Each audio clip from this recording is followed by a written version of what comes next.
Let's go, let's go! Not a drill!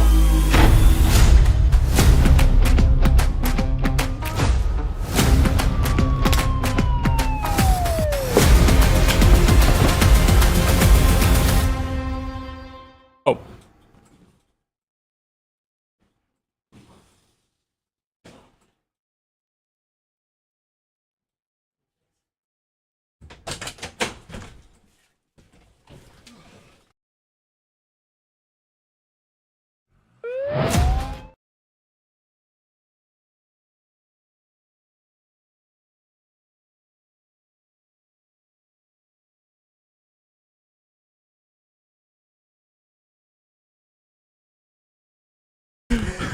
We're going to be talking about April Fools this year. It was an incredible effort from the entire team, especially one Mr. David Gauthier. We're also going to be talking about the emergency for your wallet that is the Nintendo Switch 2 launch. $450 for a Nintendo console? Unheard of. Or is it? We're also going to be talking about China mass-producing coin-sized nuclear batteries and something. Tariffs? Intel and TSMC working together? Joint partnership? Something. We'll talk about something else. Yeah, and I just got to find the thing. Nice. My mic is broken. Oh, no. Shit. Want me to do things?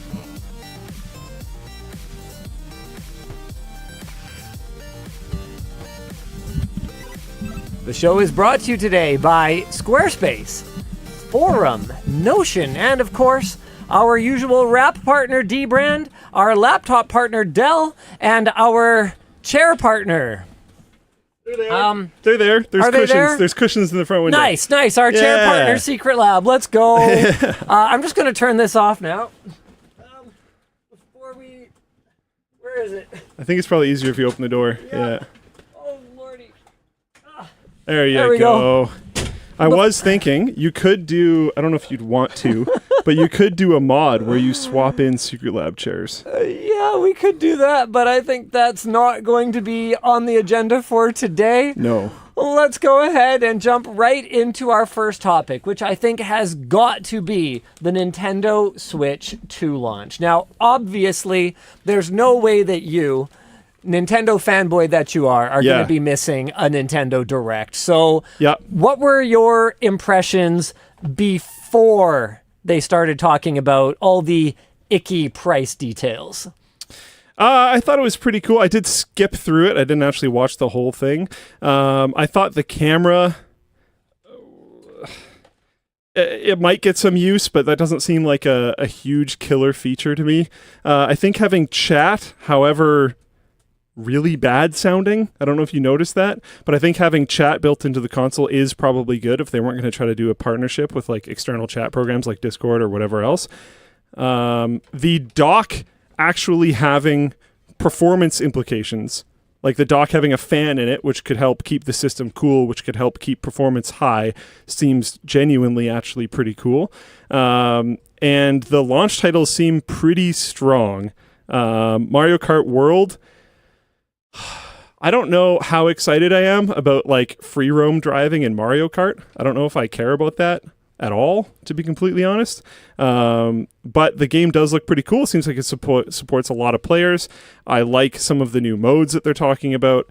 And considering the Switch's Mario Kart was just a rehash of the Mario Kart from the Wii U, it's been kind of a hot minute since we've had an actually genuinely new Mario Kart game. So that's cool. That's exciting. Okay. Why don't we talk about the awkward details, DLSS? though? Actually, I mean, should we do a bit more of a roundup of everything that we know about the Switch 2 so far? Sure.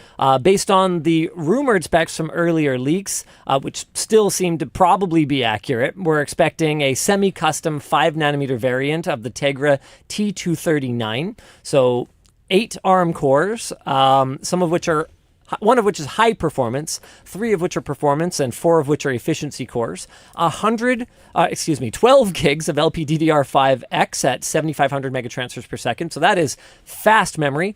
I was surprised to see how much local storage it's getting. 256 gigs. Like, typically Nintendo has been very Apple-like in their hardware. Or I shouldn't say typically. I mean, the Wii U was a pretty decent little piece of kit for the price. Yeah. But the Switch, which is the most recent example, was ancient when it was released. Extremely ungenerous in terms of specifications, whereas this time around, 256 gigs of storage. And now that we've seen the sizes of some of these games, it looks like while you can expand it with a micro SD card, a lot of people probably won't need to, especially at the cost of the games. But we'll get to the cost of the games in a sec. The big highlight is, of course, the new Ampere GPU, 1536 CUDA cores, 12 SMs, 8th gen NVENC encoding hardware, RTX ray tracing support, and of course, Gen 3 tensor cores that are going to enable AI upscaling.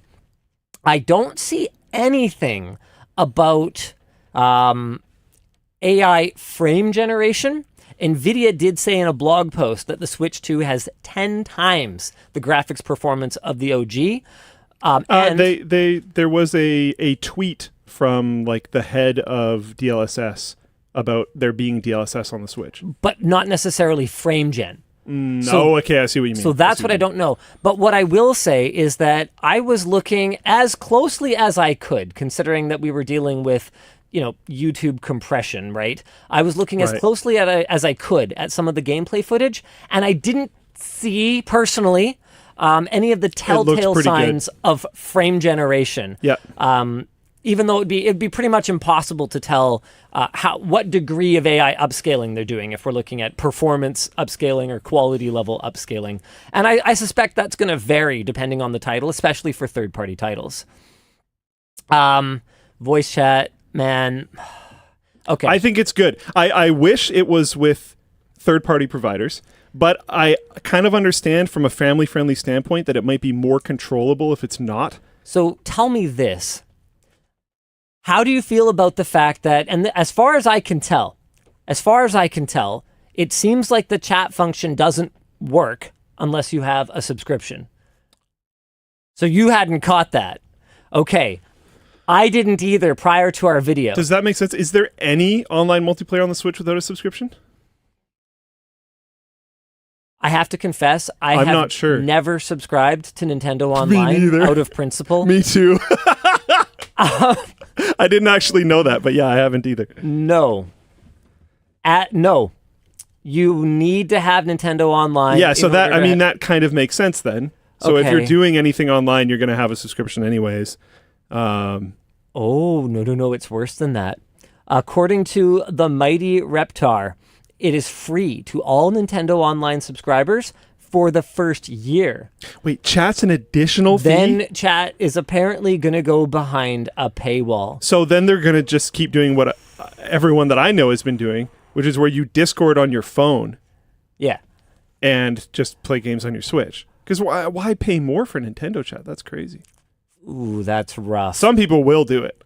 So, man, we're not quite there in terms of going through all the interesting stuff, but we're getting lots of people discussing this in the chat. So I want to talk about this as well. Oh wait, where'd it go? Oh no, where'd it go? Where'd it go? People are asking where Dan is. Do you want to do the reveal now, or should we do it? Nah, we'll do the reveal later. All right, you guys when will we see talk later. about merch messages. It's pretty cool though. When we talk about merch messages. Oh, shoot. Well, I missed it. Oh, yes. No, I remember. Okay. As someone who also... So my on principle for not subscribing to Nintendo Online, because I'll subscribe to subscription services. I have subscription services. But for me, the one that really upset me and that made me unwilling to give them money for it was the fact that they lock my save game backups behind Nintendo Online. That's complete BS. We are talking about a console that literally has an SD card slot in the front of it. There is absolutely no technological reason why I couldn't back up my save game data to the same physical media that I could easily put a game onto. You have got to be kidding me. And my understanding is that is still how it works. If that is not how it works anymore, then I would consider subscribing to Nintendo Online for some of the cool stuff that it has. But that is completely uncool for a device that is not perfect, could fail, right? And therefore could lose my save games. And B, is portable and much more likely to be lost than something like a living room console. So there's a bunch of people posting corrections, but it's really not that different than what we said. They're saying important correction, questionable. Game chat is included in all Nintendo Online chat subscriptions and is free for all users until March of 2026. So it's just free for a little bit longer than we said. Okay, all right. But it's still a premium subscription. That is a after good distinction. That is a good distinction. It is Sure. something that I actually missed in the initial. I had other stuff to do that day, and I'm usually being briefed on like multiple things a day, so I missed that. That was one of the reasons. People are saying it's not extra on top. I don't get that. Yeah, so it's included with Nintendo Online, but free for everyone for until March next year. But so you can get live chat, but not Nintendo Online. So you can't play games together, No, but you can have talk to get together? Nintendo Online, and they're bundled. It sounds like they're just bundled. So speaking of Nintendo Online, what is your reason for not subscribing to Nintendo Online? It feels a little ridiculous to me, and I don't actually know what the current state of online multiplayer is on the other consoles.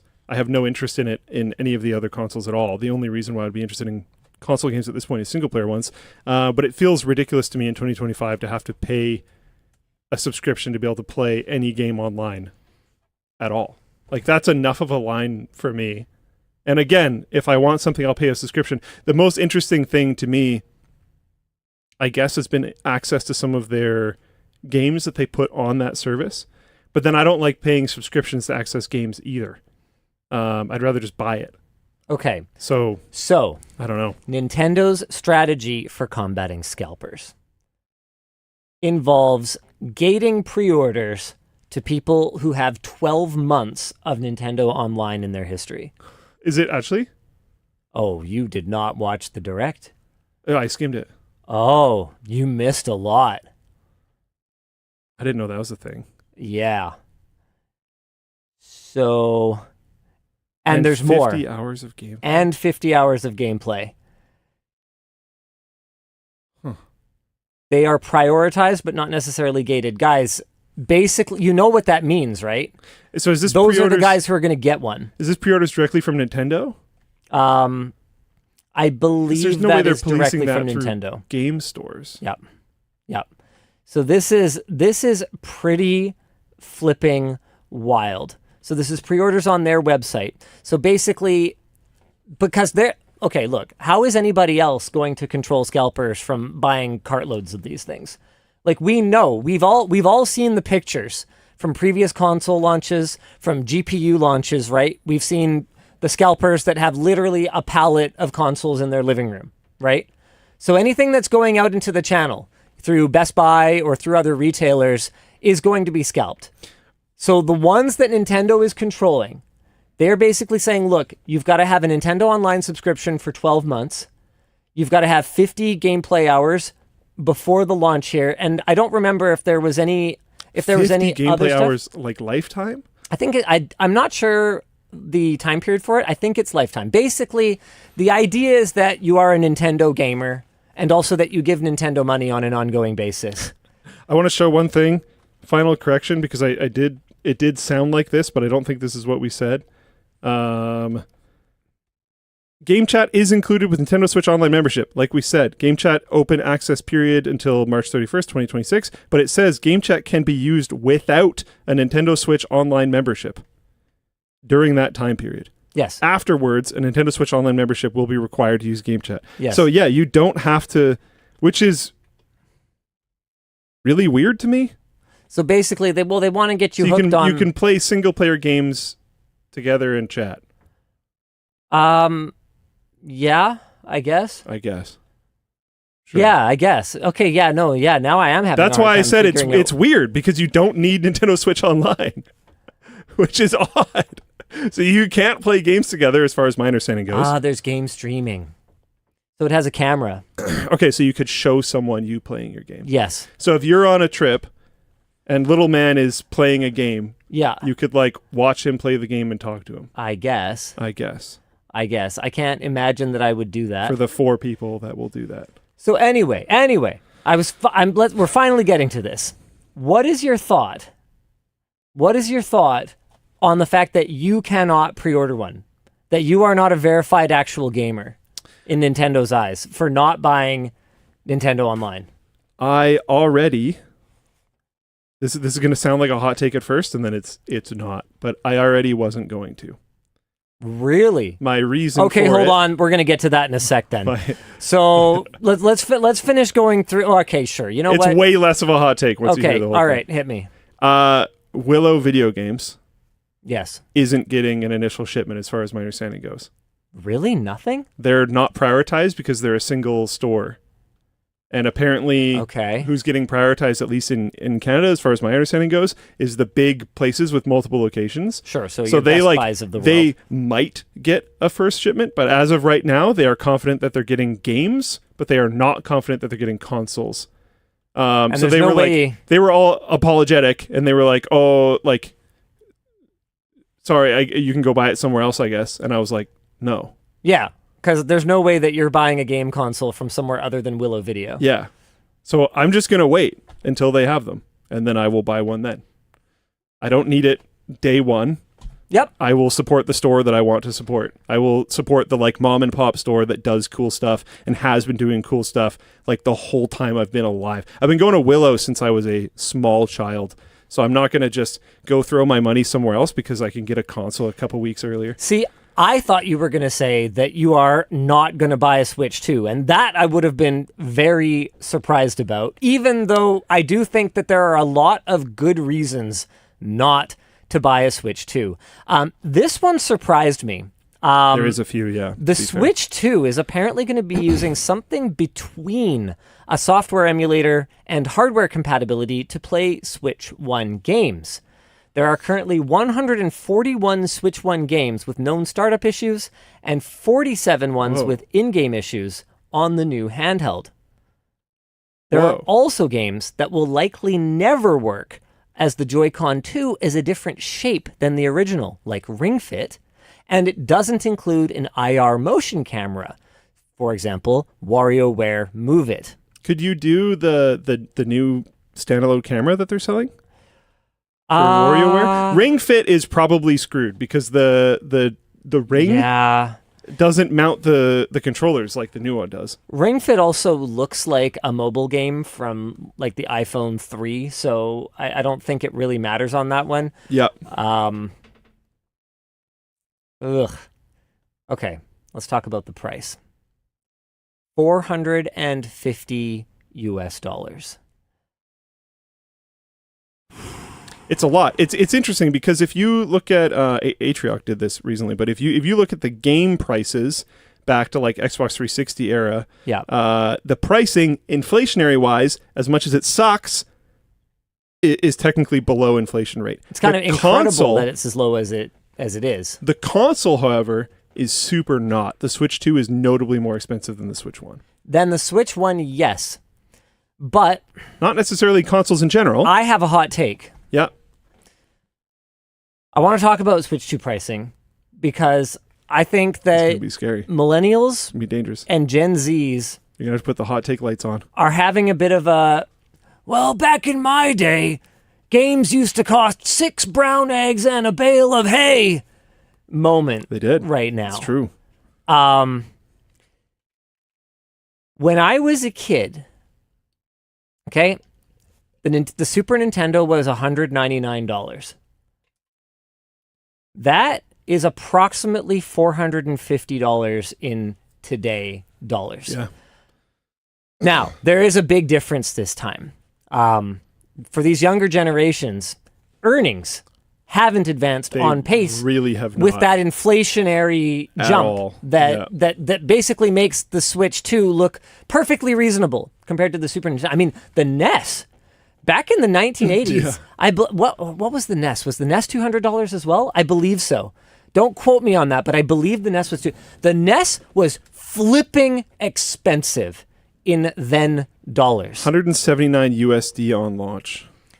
But Cost for honestly, inflation would be 523 USD. but honestly, I think the inflation argument is really tough because you have to consider sort of the emotional side of it. yeah, the inflation of what? Yeah, the inflation of what? Because when you talk about inflation, there's a whole bunch of different factors, and a lot of the things that get factored into the inflation calculation that we, get when we look online impact different people disproportionately. So I think what's hurting so much is that this impacts the younger generation harder because it is a more significant part of A, their lifestyle, and B, their discretionary spending.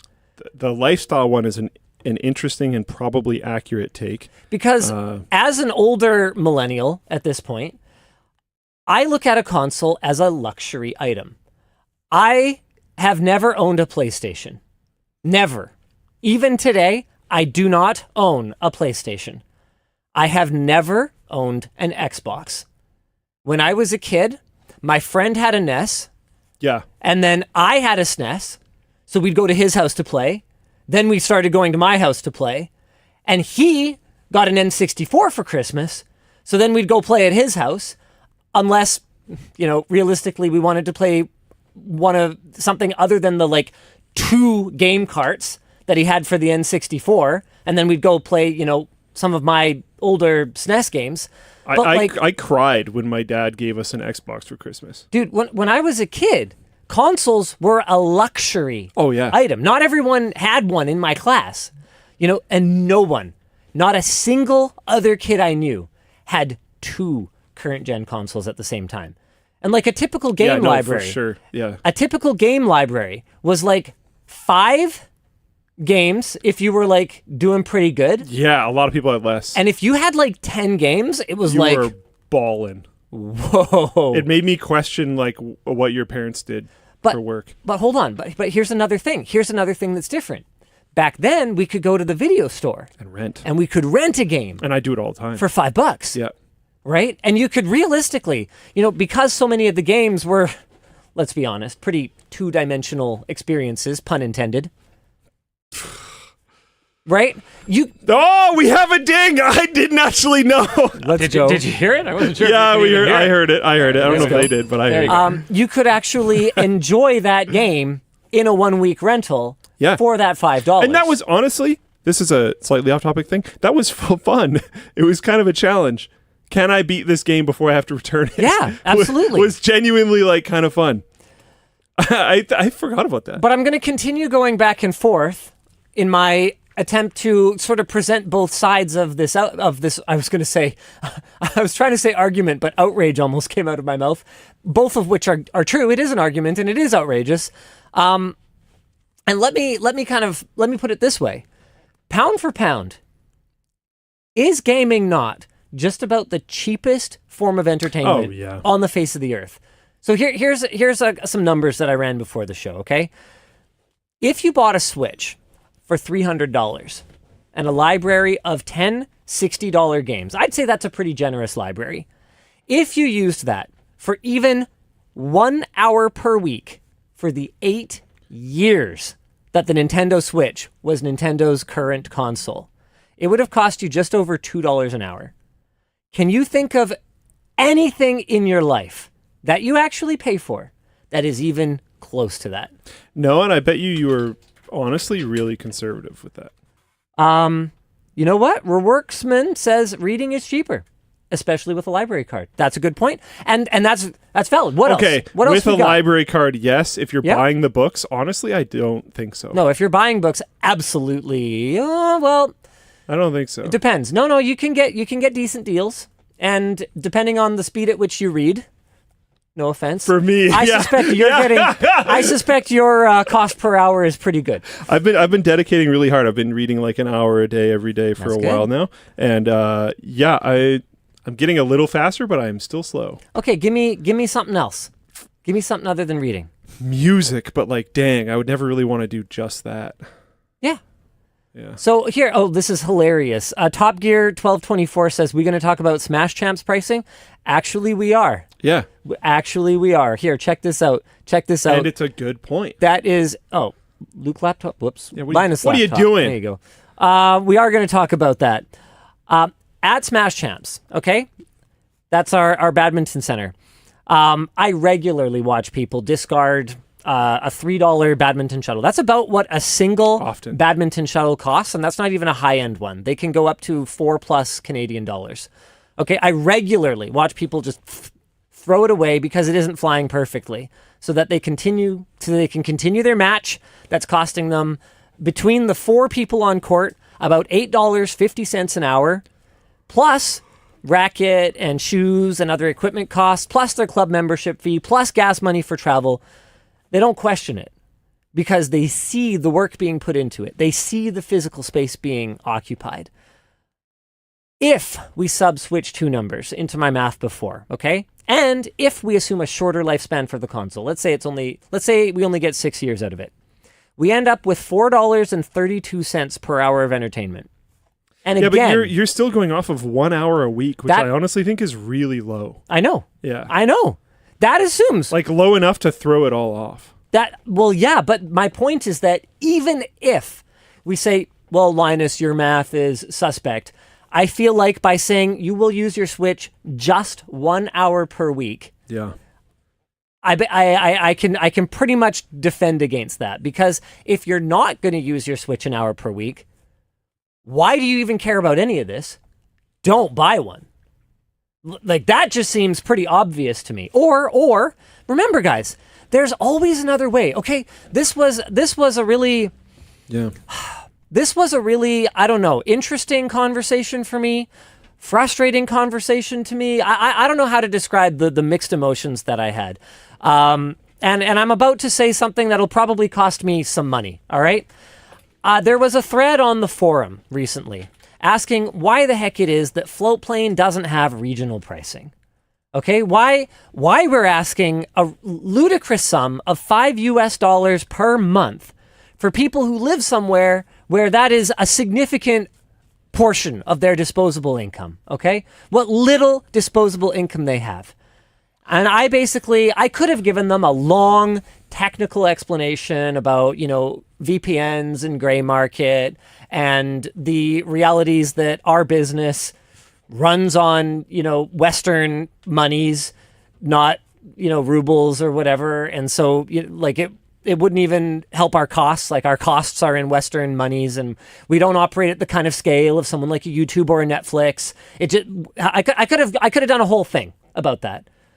But instead, what I said was, why don't you subscribe to Floatplane for 1 month, download every video you want to watch, and then unsubscribe, and then do it again next year? We don't stop you from doing that. People gotta get more creative. It's like I don't understand why people are not thinking about, like, if something is not affordable, okay? If you told kid me, okay, I'm 14, I'm 15, okay? You told kid me, hey, this new console is $450. I'm going to go, okay, what are the games I want to play? And I'm going to go, all right, can I still buy used games? Okay, I'm going to wait for, usually it takes like a week or two, because people with more money than sense will run out and buy a game, not having read a single review, not having watched any gameplay footage. Play it, not like it. Not like it, and they'll take it back to GameStop, all right? That's their problem. That's not your problem. That's your benefit. Yeah. So you wait a little bit, you pick up a console used from someone who bought it and realized, oh, actually, I don't use this that much. You wait a little bit. When you buy something secondhand, the worst of the depreciation curve, that comes off from the first owner. So you buy that console, you play those couple of games, you flip them. It didn't happen for free. Okay, you had to actually shell out that money. You had that cash tied up. It affects your cash flow, and you might not get back exactly what you paid. But it's a Nintendo. You know for a fact that there isn't going to be a new one 6 months from now. So if you were to buy one secondhand for, 2 months in, you know for a fact that you could hold on to it for a few months, play the games you want to play, and it'll probably cost you total somewhere in the neighborhood of like $50 to $75 in depreciation on those purchases. get creative. Yeah. I don't have much to add. Just, yeah. Like You can also even, like, if you wait a little bit longer, you can wait till there's, like, cool models on the used market. Somebody mentioned, like, oh, but GameStop isn't going to exist. It's like, okay, cool. Cut out the middleman. Go to Facebook Marketplace. Go to Facebook Marketplace. Yeah, and it's not a stopper. And I know that, not everyone has a super active Facebook Marketplace in their region or whatever else. But where there is something being bought and something being sold, there will be a platform. KG4WWN, I think that's your name, said that's a decent way to do it, but if everyone did it, the system would fail. Fun fact, guaranteed, not everyone will do it. Yes. Because not everyone is as smart as you.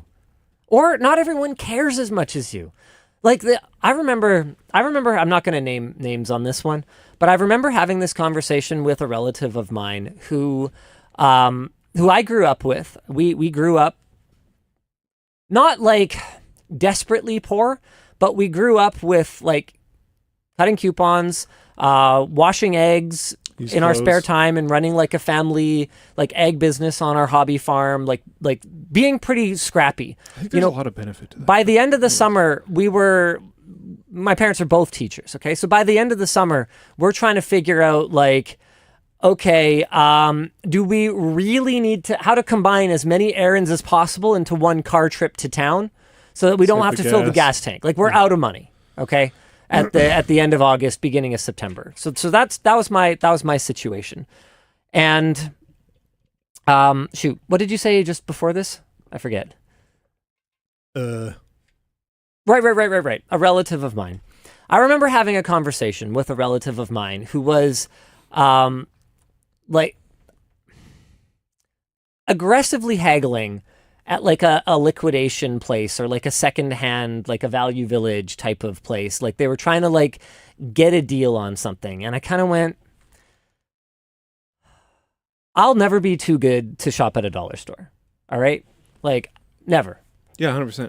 But does someone else maybe need that marked down merchandise a little more than us? Like, do we need to grind them so hard? Right? Yeah. I feel this way. Oh man, is this a hot take? So I'll tell you guys. I'm gonna buy a Switch 2. I'm not gonna pay scalper prices. I won't do that because again, that's just on principle. But I'm gonna wait till it's in stock in a store, and I'm gonna walk in and I'm gonna buy it. And I'm not gonna worry about that. And if my impulse purchase that I can afford benefits someone else later, then great. Someone at our Christmas party got my launch Switch because I didn't need it anymore because I bought an OLED and I'm a big idiot and I didn't consider that I had a launch Switch that was moddable. Realistically, I buy all my Nintendo games now anyway, so it didn't really matter. But still, now somebody has a moddable one. Dang it, I had a moddable one, cool. But now someone else has a moddable one. And so, no, not everyone is going to use these strategies. With that said, that's a really good point that if a growing number, if a disproportionate number of people do use these strategies, it actually does have an impact on the secondhand market. And look no further than what happened to the auto market during COVID, where used vehicles suddenly cost more than a new vehicle. Like, what was that? Also, brace, that could be happening again. We're going to have a tariff conversation a little bit later. That's the other part of the title of the show. We'll talk about that later. But people are also mentioning this in relation to the Switch because it was announced at whatever $450 or I think it was $499 with Mario Kart World. Yeah. But people are pointing out that Nintendo has already put out an announcement saying that I think they're not doing pre-orders in the U.S. Well, their pre-order date is delayed. Got it. The launch date is not delayed, but the pre-order date is delayed, and they were explicit that this is because of their need to evaluate the situation around the tariffs. And I'm not recommending you do this, but Canada isn't going to have tariffs on them. So it should probably still be about that price up here. And I think if something was used, you could bring it back over the border. It wouldn't be tariffed. Oh, yeah. Right, like if say for example all of the packaging do at your own risk found its way into the dumpster behind the Yeah, and maybe if Willow you Video where you bought it. had some maybe if you had some save games on it already or something, so you could prove that you've used it before. Yeah.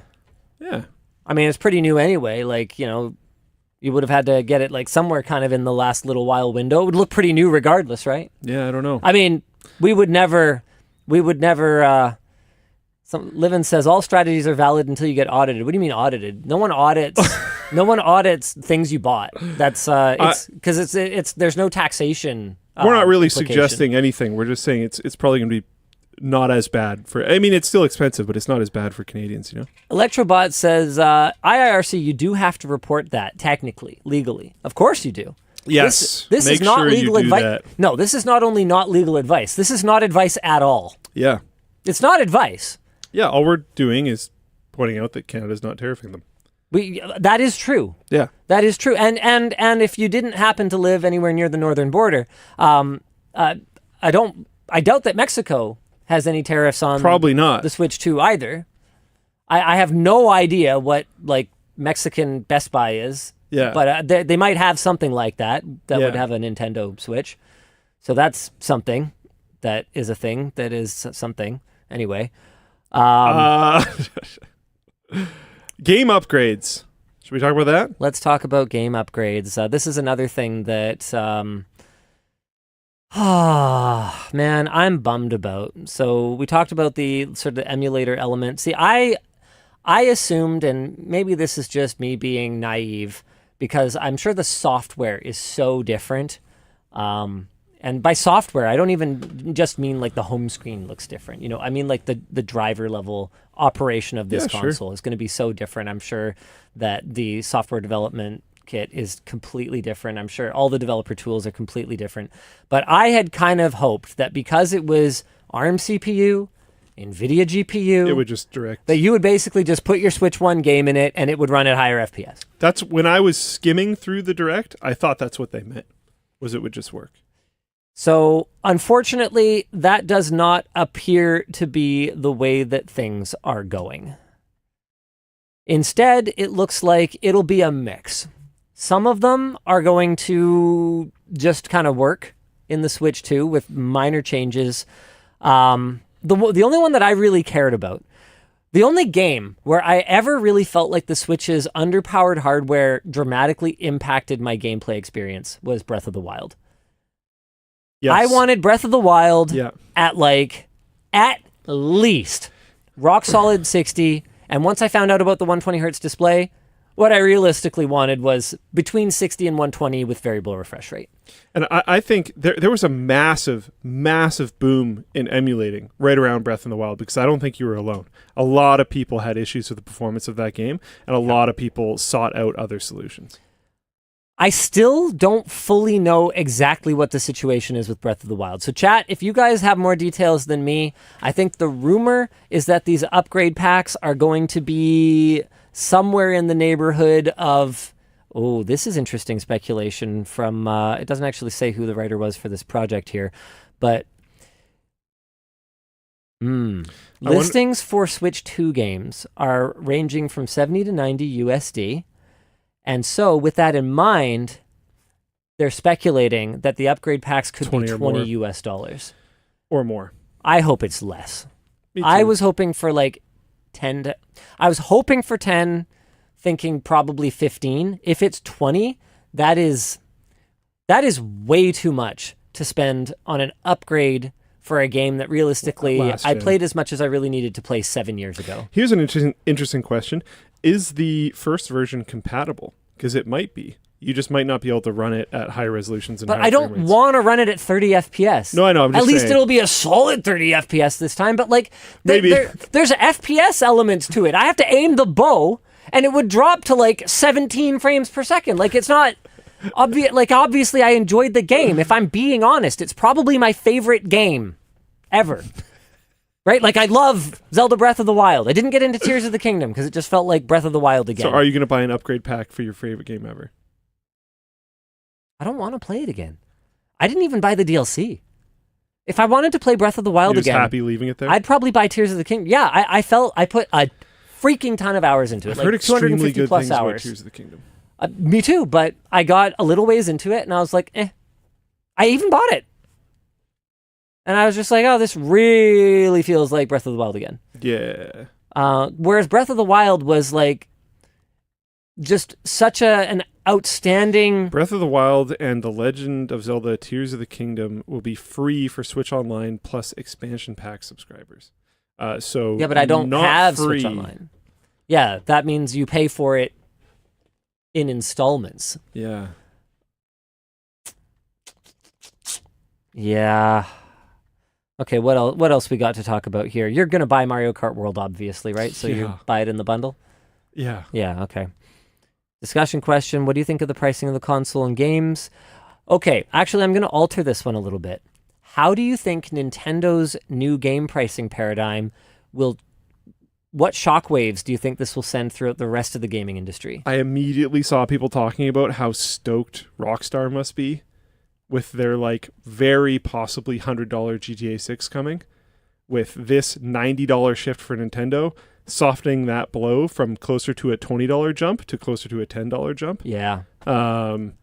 It's interesting. I mean, we've been talking about this for a long time about how game prices are going to be cooking over the next little bit. There's been incredible inflation over the last few years. And, you know, it hits everything, so I'm not surprised it's going up. In Canada, this is going to suck.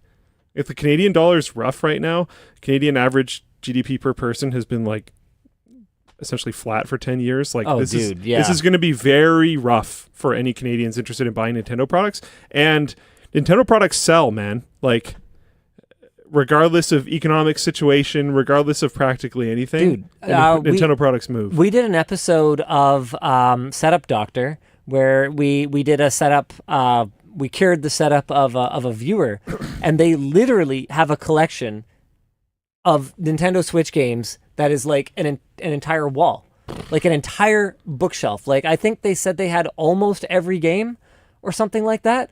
And I'm looking at this going like 100, 200, 300, 400, 1,000, 2,000. Like the amount of money in it is wild. Like in Canadian dollars, which by the way are what we earn, right? Like we don't really earn proportionally more Canadian dollars compared to US dollars. Like in Canadian dollars, a Nintendo game's like $90 already. And that stings us almost as hard, not quite, but almost as hard as a $90 US game would sting a US buyer. Welcome to the party. It's tough.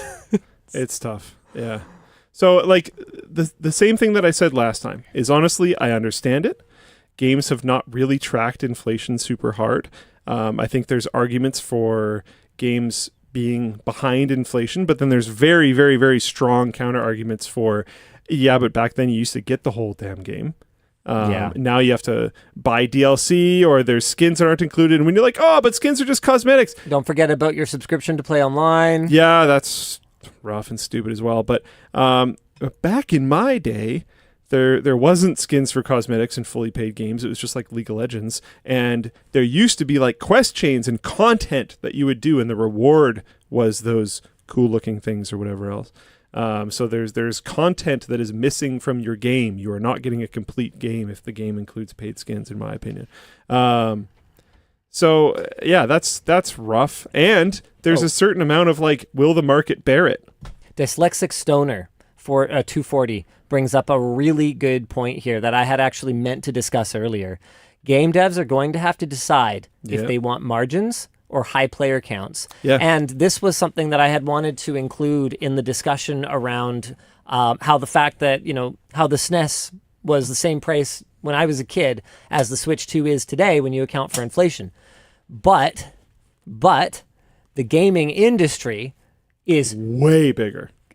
Orders of magnitude larger than what it was when I was a kid. And games were for kids, and game consoles were luxurious, incredible presents for children from their parents. Like it wasn't, and we didn't have, there was no phone, right?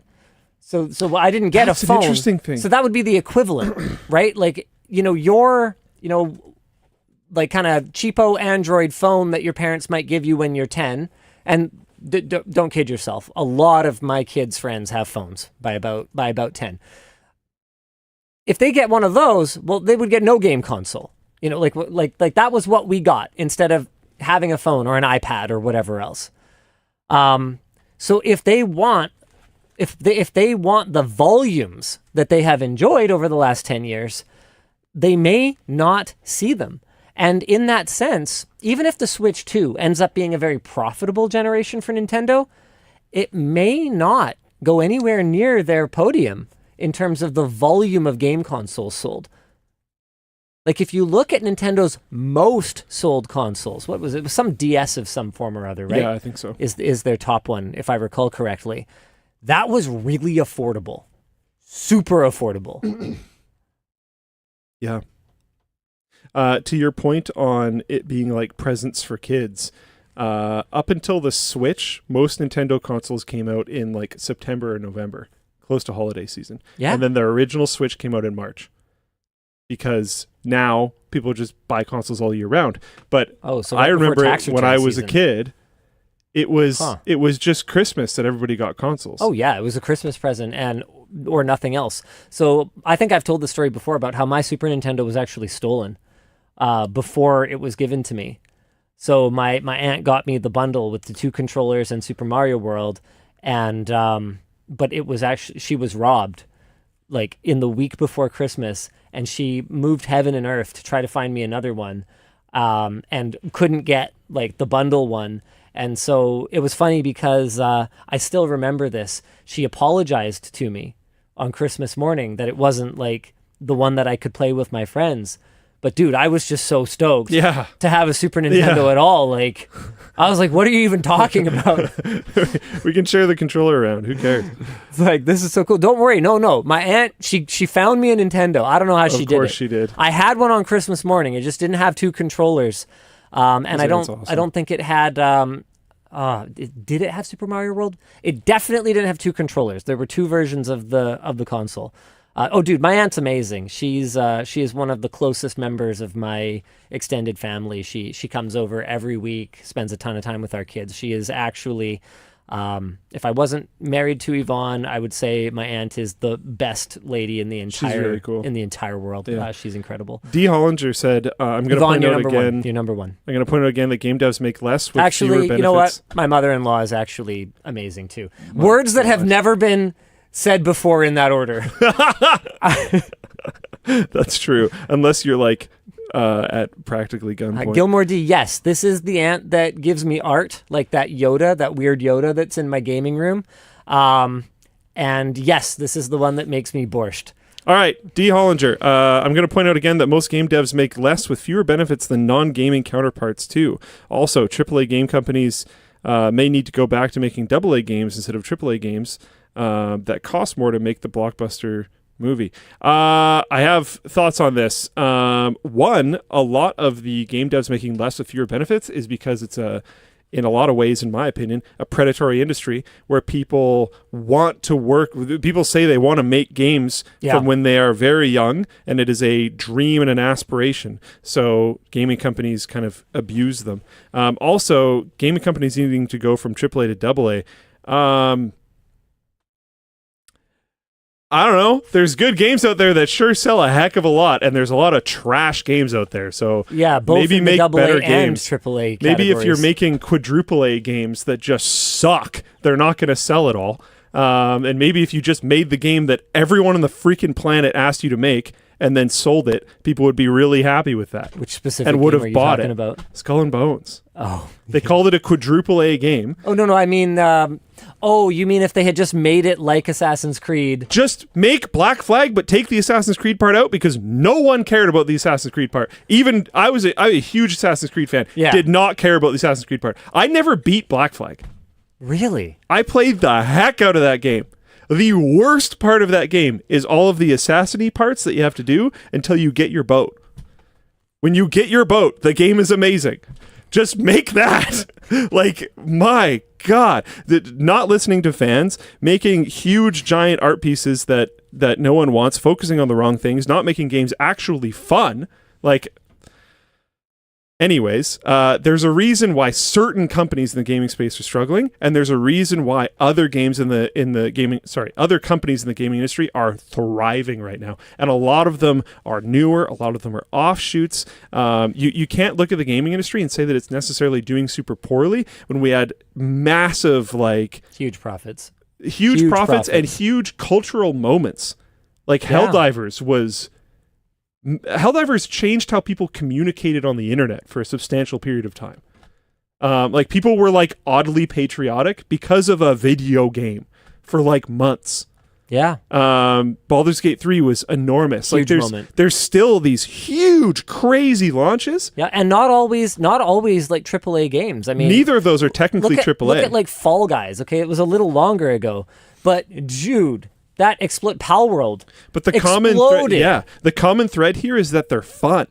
Yeah. A lot of AAA games just genuinely aren't that fun anymore. And it's that's the problem. The problem, in my opinion, isn't the fact that they're AAA games. The fact is that they're not just fun. They're missing the core component of what a game is supposed to be. Yeah, DME95 says Kingdom Come Deliverance 2 is amazing and came from a smaller studio that got its original start on Kickstarter of all places. Yeah. Yeah. I don't know. Anyways, I think devs being paid less on average in the gaming industry is not necessarily a reflection of the cost of a game cart. But you've also talked about how you think that there's something of a great reset happening in the game industry right now, where talented people are losing their jobs, not because they've done a bad job, but because companies do company layoff things. There's amazing games with great sales and great reviews that are having their entire teams get laid off. And then those people are going to go and they're going to start up. They're going to whether they do indie solo games or whether they start small studios. Some of those are going to make it to market, and those people are going to reap the rewards, and their companies are going to grow. And then what I'm seeing as AAA games failing is less AAA games failing, and it's more giant, old, behemoth, slow, bad companies starting to take it on the chin. Because you're seeing games like Baldur's Gate 3 is not a AAA game. Right. I mean, it's AAA in terms of the quality. Exactly. But if you look at it in the way that almost everyone would ignorantly evaluate games as AAA or single A or whatever, without being in the industry, everyone's going to think it's a AAA game. Right. It looks great. The story's incredibly voice deep. acting. The voice acting is amazing. Yep. All these things that you would expect from a AAA game are in Baldur's Gate 3. I understand there isn't a ton of modes and stuff for Helldivers, but I bet you most people would look at Helldivers and think of it as a AAA release. Yeah. And it absolutely wasn't. So it's more the type of company that's failing in my mind instead of the type of game. Okay, Athos asks you, would Breath of the Wild be a AAA game? I don't remember. I don't remember the exact defining features, but I think it is. I would think so. I mean, it's to me is it well defined? Because I'm sure Nintendo spent the money on it. It sold consoles or was expected to. I would say there's kind of part of being AAA is an expectation of performance in the market. AAA refers to high-budget blockbuster titles with extensive resources, while AA represents games that fall between indie and AAA in terms of budget and resources. So that's why I would say Larian Studios and Arrowhead, so Baldur's Gate 3 and Helldivers are in the AA category. They're not an indie game. It's not 2 to 5 devs, but it's also not EA Games or Ubisoft or Bethesda or whatever making it. So yeah, I would think that Breath of the Wild. I wasn't sure because it was first party to the manufacturer of a console. I wasn't sure what that meant, but that absolutely falls under it based on this definition, at least. Makes sense. Yeah. All right. Should we move on from the Nintendo Switch? Oh, okay. Dan wants us to do merch messages. Sure. Only if you want, or you can do another topic. Should we get the tariff stuff talked about? We can. That's a decently sized topic, though, I think, isn't it? We might as well. No, it's more just us kind of talking through. It's more of it's a pretty heavy statement. Or okay, let's do the LTTStore side, and then we'll get into a little bit. No, okay. Yeah, let's just do merch messages. Okay, fine, Dan. Let's talk about what the heck a merch message is. So we don't do Twitch bits, we don't do super chats, we do merch messages. Those are the way to interact with the show live. We love interacting with you guys, and we have some special stuff that you guys can check out on the store today. Unfortunately, demand for the firewall department t-shirts that we had for April Fools this year was much greater than we anticipated, and I've had quite a few people ask me how the heck it is that you can be sold out of a custom print-to-order t-shirt, and the answer is when you run out of the blanks that it goes on is how that happens. So unfortunately, we don't have those, but what we do have is the custom water bottles, and you can see those here in the front of the fire truck. Yes, thank you, Luke. Do we have a... No, we have no Luke I don't think cam. so. Yeah, we just got the one cam. We got the one cam today. So the thirst extinguisher fire truck here. We'll just go Linus laptop. Boom, there we go. Hey, I know why I clicked the wrong thing earlier when I was trying to show my laptop. Me too. Why am I in the driver's seat? I'm on the wrong side of the WAN show. Wait, no, I'm not on the wrong side of the WAN show. Am I not? No, yeah, you're backwards. Yeah, I'm backwards. Yeah. Do you want me to flip the laptops around? What the heck? No, I'm over it, but it feels weird. It does. The whole thing has felt really weird, and I've been trying to figure out what the heck is going on. We had does so feel many weird. discussions about what side are you guys sitting on. No, that's backwards. No, the lights go this side. No. But Linus should be driving. How did the... because Linus should be driving? Because Linus should be driving. Why would but I be Linus driving? I don't even doesn't have a Class 3 license. Linus should be sitting on the right. It doesn't make any sense. Well- we should have got my brother to show up, and we should have done WAN Show on the road and just like driven around. Hold on, I can fix this. No. No, don't do it. Anyway, the point is, the thirst extinguisher is, I think the Creator Warehouse team absolutely outdid themselves here. Thirst tips. Hold bottle upright, unscrew, and remove cap from spout. Lift to mouth and tilt slowly to drink. Drink until thirst is extinguished. Warning, do not drop. This thing is so cool.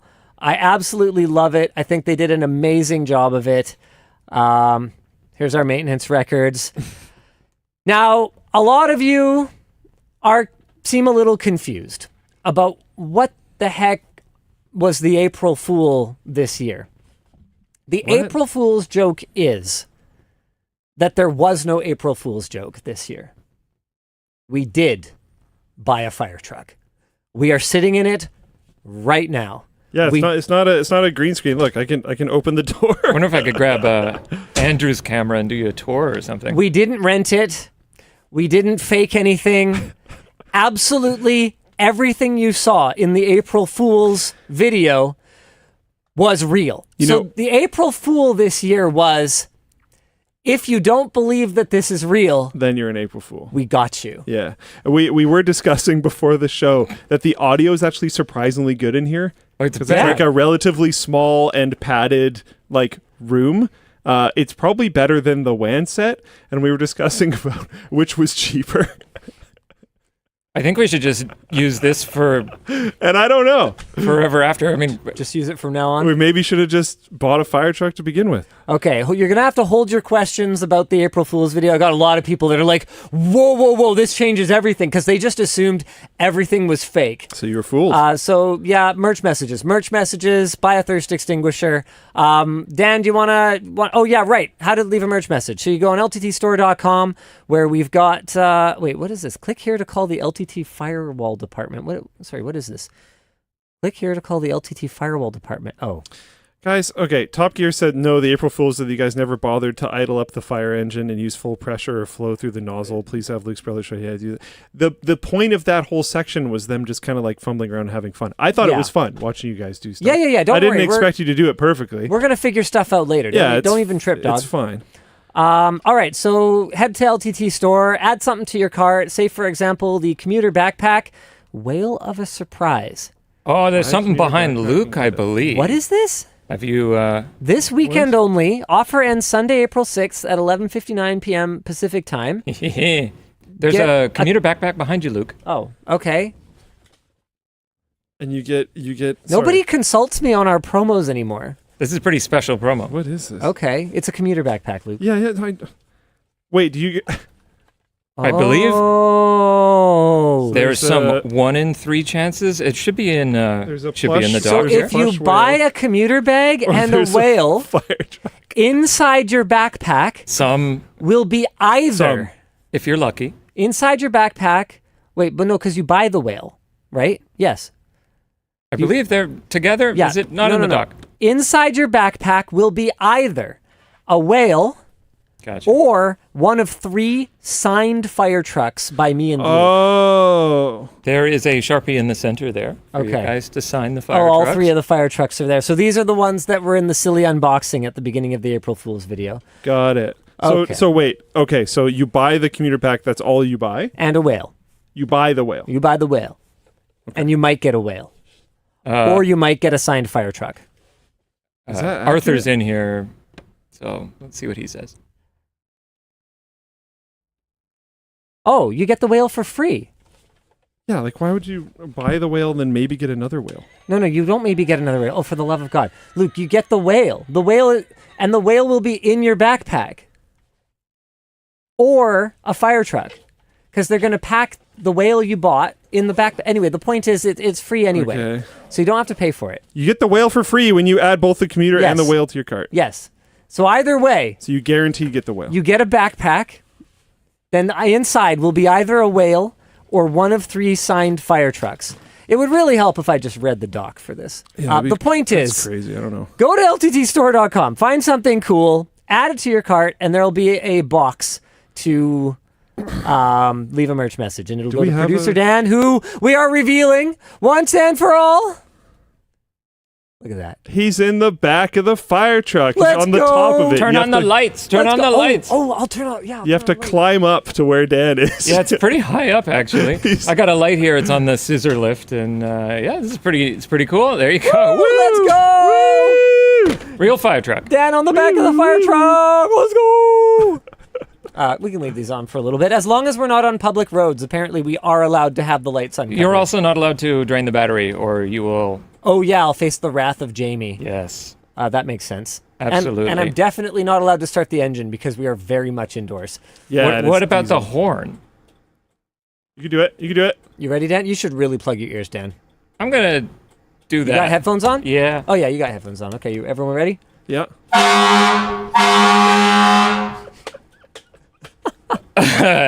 Oh my god. I mean, there's more. Oh God. Hold on. Where is it? Hold on. It's over there. Okay, Luke's got the other thing. Dan, yeah, you're really gonna want your stuff covered Oh for God. this. Okay. Here we go. The knob on the left. Yeah. Keep going.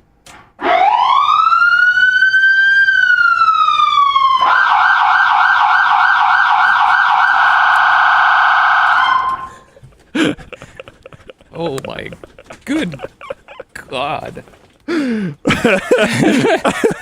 Real fire truck. For those of you wondering, yes, it is street legal here. Yeah. The only thing we have to do is cover the emergency lights and not turn that on. Yeah. But it can be mounted. Is that wild or what? Just can't turn it on. That is flipping. I got to get my class 3 license if I want to drive it, which my understanding is actually a pretty short course. But other than that, it is a real fucking fire truck that we actually bought, and that's the April Fool. That absolutely none of it was fake. I sent my brother a video of it, and he said it's like quite legit, like the brand and all that type of yeah. stuff. Apparently, it's like very good. Oh no, it's a real fire truck. Not only is it real, it's a good one. It's only not in service today. It only has 30,000 kilometers on it. Yeah. That's like that's just over 20,000 miles. Like the only reason it's not in service today is because it's so old. It aged out of active service. A lot of fire truck stuff is idle time, not necessarily the mileage. Still. Yeah, but That's still nothing. Like people Yeah, were yeah. saying that typically retired ones will have 100 plus kilometers on them. yeah, Because they I'm do not still surprised. drive. For sure. You answer a lot of calls and stuff. Yeah. We had a concept for the April Fools that we would like pretend it was fake. Like we'd pretend we were trying to fake it So everything would like be green screened until all of a sudden we like interact with the truck and people were like, no way. But then that ended Probably up being take too long to build It was up. too much work. And I think the final video is really good. the final video was really good. My kids watched it last night and they like they and Yvonne like laughed multiple times, and yeah, it felt pretty good. There's been videos that like I've watched with my kids and I'm like, oh, this is actually a boring video. But no, the April Fool's this year was outstanding. Sorry, we'll get to talking about it a little bit later. But first, Dan, you want to show us how merch messages work? So Absolutely. they send them in the cart, they place their order, and they go to producer Dan. Right. And producer Dan is on fire. If you look carefully, you can see there's we have fire. a fire light in the back. So extra. I love it. Got a couple questions here about the April Fool's merch. Question for the peepers. Were there any legal concerns regarding the water bottle given its similarity to emergency safety devices? No. I don't. Things can be red and white. I'm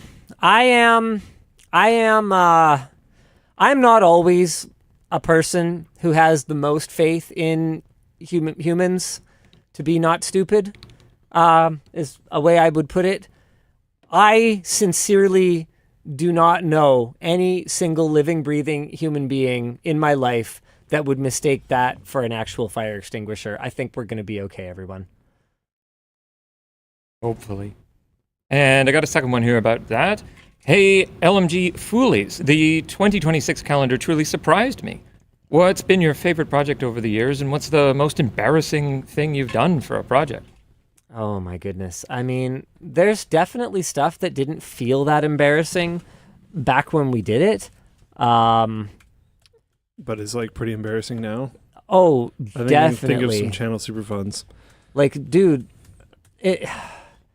this Computex trip was brutal because I was desperately trying to figure out how to get anybody to watch any of this content that WD sponsored. And nothing against Western Digital. They make good products. They seem like a pretty stand-up company.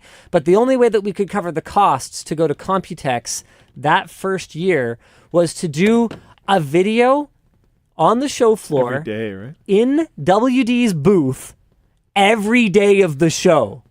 So we were desperately trying to find a way to make one booth interesting over and over and over again.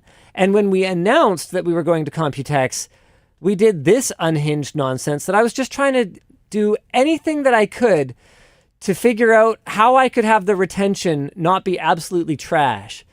I'm playing with cars. What am I doing? Is that an axe on the ground? I'm a grown man wearing a dress and a Superman cape, and I'm playing with cars. And I think there's an axe on the ground. What was I thinking?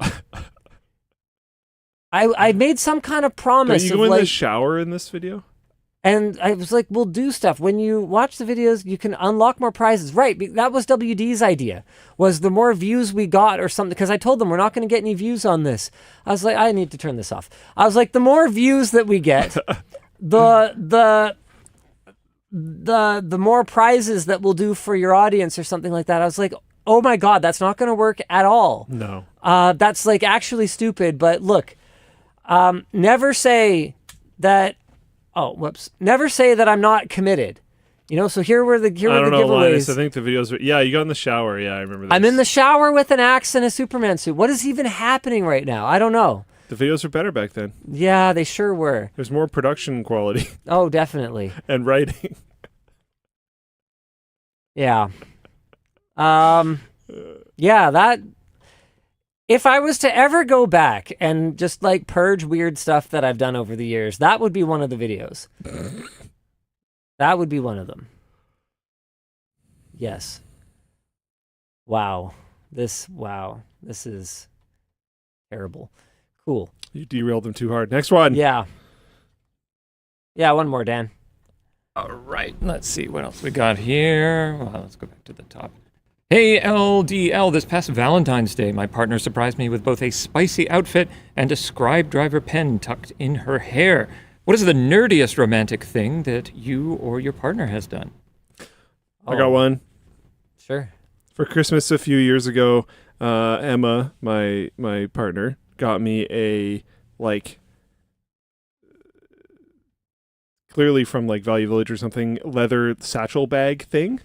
and it was completely full.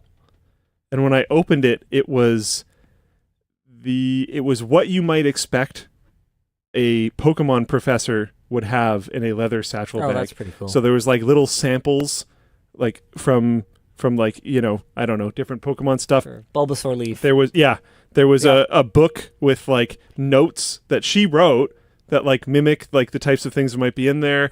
There was like all this different type of stuff, and it was a full actual kit. It was super, super cool. I still have it. So. I'd say like one of the, you know, moments with Yvonne was actually, no, I'm going to go with a different one. I'm going to go with when Yvonne bought me a window mounted air conditioner unit for my birthday, knowing that I was going to immediately disassemble it and use it to submersion sub-zero cool. So I was going to submerge the evaporator side into a windshield deicer and then pump the fluid around to my CPU so that I could go sub-zero 24/7. I mean, how can you not know that she's the one in that moment? KG4WWN in Floatplane chat says it's kind of ironic to decry weirdness and childishness of prior videos while sitting in the firetruck you bought. Look. It's a different level. Yeah. We're childish on a completely different level now. Yeah.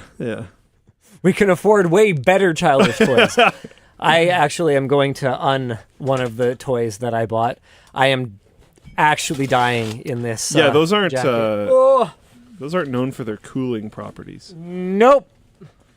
I'll be right back. Yeah, sounds good. Next topic. Do we talk about the fire truck? Did we fully go through this? Yeah, let's do it. Fire truck. April Fools, except not really. We really bought a real fire truck for real. Wow, what a that is the sentence. While it was definitely less work and money than the Langley House video last year, really it was less money. Interesting. Easy. Getting this whole project figured out was still a pain. Figuring out transport, we couldn't drive it until inspections. Yeah. So we had to haul it back here. There's actually a really good Floatplane exclusive that you guys can check out. lmg.gg/Floatplane. It's a great exclusive, actually. Yeah. Also, insurance. The person who was selling it. Insurance, which we don't have yet. That's why it just sits in the warehouse for now, or in the parking lot. And permits for the hydrant. Those all took a long time to figure out. Shout out to Dylan for the hard work, especially driving all the way up there in like ridiculous cold. Again, it's a great exclusive. We got lucky when the fire inspector came by, so we could pick his brain. Originally, we wanted to use a city hydrant, but we would have needed permits for both the hydrant and just for filming, even though we're on our own property. Apparently, the dead bird was 100% real and not scripted. Oh, dude, that was. I think it's in the final edit. I'm not going to shy away from that. I have a necrophobia thing. I don't even think that's an embarrassing thing to admit. Like if it was necrophilia, it sounds like a survival that's pretty trait. Embarrassing. Yeah. Necrophobia, I don't think that's that embarrassing. I do not like dead things. I'm not into it. I don't think they're cool. I don't like touching them. I don't like looking at them. I'm not into it. Again, that's like one of my healthy. most traumatic childhood experiences was when I had to bury a fawn that my dog killed. Like I was not into that. Yeah. Not even a little. Fair enough. Some people it doesn't bother them, and that I'm not judging or anything. I'm not saying everyone should be the same way. I'm just saying I'm not into it. So when I encounter, unexpected mummified squirrel when I'm crawling around in my attic, when I encounter unexpected tailpipe dead bird when I am poking around at my new fire truck, I'm not into it. Yeah. Yes, that was very real. Apparently we almost got used fire gear for Linus, but apparently that is a cancer risk. Yes, because they're chock full of carcinogens. So what is that then? Been in fires. Maybe it's less used. I don't know. It seems pretty used. You just get over it? I don't know. Because it seems pretty used. I just put on whatever they handed me, so maybe they killed me. The helmet seems pretty used. Oh, the helmet's definitely used, but I'd be less worried about a helmet absorbing carcinogens. Yeah. Anyways, truck specs. It's a 1993 hub pumper with some HME parts and an 8.3 Cummins diesel engine. Get that G out of there. Who's memeing on this? David said Cummings I know. in the video, and it's just about died. Look, he is an expert on lots of things. Diesel engines, apparently not one of them. That's fine. I tried to continue it, but yeah, it's Cummins. Small T-shirts and thirst quenchers are still available on LTTStore.com. All the other ones sold out. I'm sorry. I was going to buy shirts for my brother's whole fire hall, and I couldn't. Look. I can't even buy our own products. What do you want from me? I'm sorry. And I tried to do it quickly. I checked on April 1st. I'm sorry that our graphics design team, is too talented. Yeah. And that the stuff they make maybe sells they should too calm well. down. Maybe they should relax. I'm sorry it sells too well. Yeah. I'm sorry. Maybe they should do worse jobs. Yeah. Oh, if you want some more trucking fire content, check out Floatplane, where we had 3 exclusives this week. yeah, we have the driving up to get it, which is actually really interesting, and then there's some of the writers meetings, which were kind of cool. If you want to see some behind the scenes on how video ideation happens, Getting the fire truck. Pretty Oh yeah, neat. yeah, that's pretty cool. You actually get to sit in writers meeting while we talk about how we talk about things in writers meeting. I haven't seen this yet. How much of this photo shoot ended up in the thing? Oh, okay. Okay, we got Sammy doing burpees. What is he trying to get in shape for the shoot? I don't know. Yeah. I felt so awkward during this. You can tell. Yeah. 100%. Yeah. That is exactly how awkward I felt. Yeah. There was zero acting.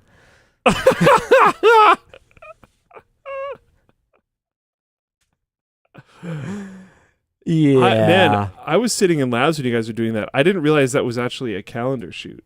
I thought you guys were just trying to get B-roll and just took forever with it.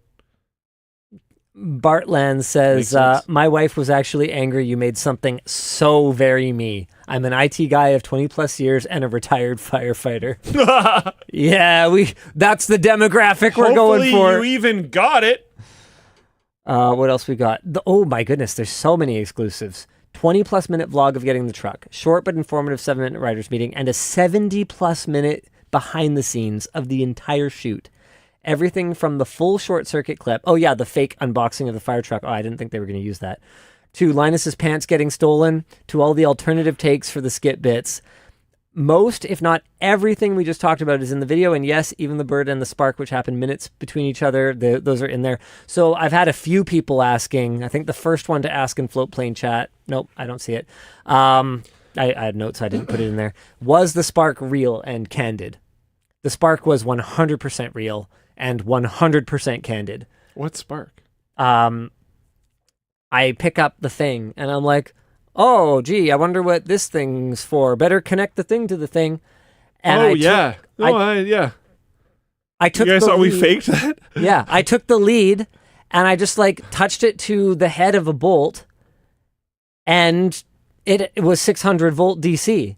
Yeah. I did not know that was a thing. Nobody told me that was a thing. That is probably the closest I've come to being grievously harmed on set. I suggested in a long time. At a minimum 10 to 15 times that we involve my brother with this project in some way. Yeah, but that would have been less fun. To drive the truck, to help inform, whatever. No, it would have been less fun. And I think there was, you and David trying to explore, how truck work was genuinely really entertaining to watch. So I think it worked out. Oh, yeah. I had no doubt. I'm just saying. Dude, I had no doubt. Because there's been people in the chat where was Luke's brother? I'm like, he could have been here. I'm sure we'll chat with him at some point about it. Yeah, probably. This is my fire truck now. There's no time pressure. Yeah, he owns it. Yeah, so if we want a cool PC with it, or we want to, guys, feel free. That would be another good thing for merch messages. Dan, if you want to filter merch messages that have legitimately good ideas for fire truck videos, I send those over to David or something. We're open to ideas here, guys. We got a fire truck, so permanent WAN set. I want Alex to try to come up with some automatic anti-fire protection system for a computer, and I want you guys to don't put out it. electrical fires with water, but okay. It doesn't have to be the computer that's on fire. Oh, sure. Yeah. Okay. So then my idea is that we go to the training field and we actually light a mini house on fire, and you have to put the fire out with the fire truck, and then go see if Alex's creation survived. I want that to happen. We are working on an AI turret I for think an that would be unrelated sick. project. So we could buy the turret. Apparently, it's a couple grand.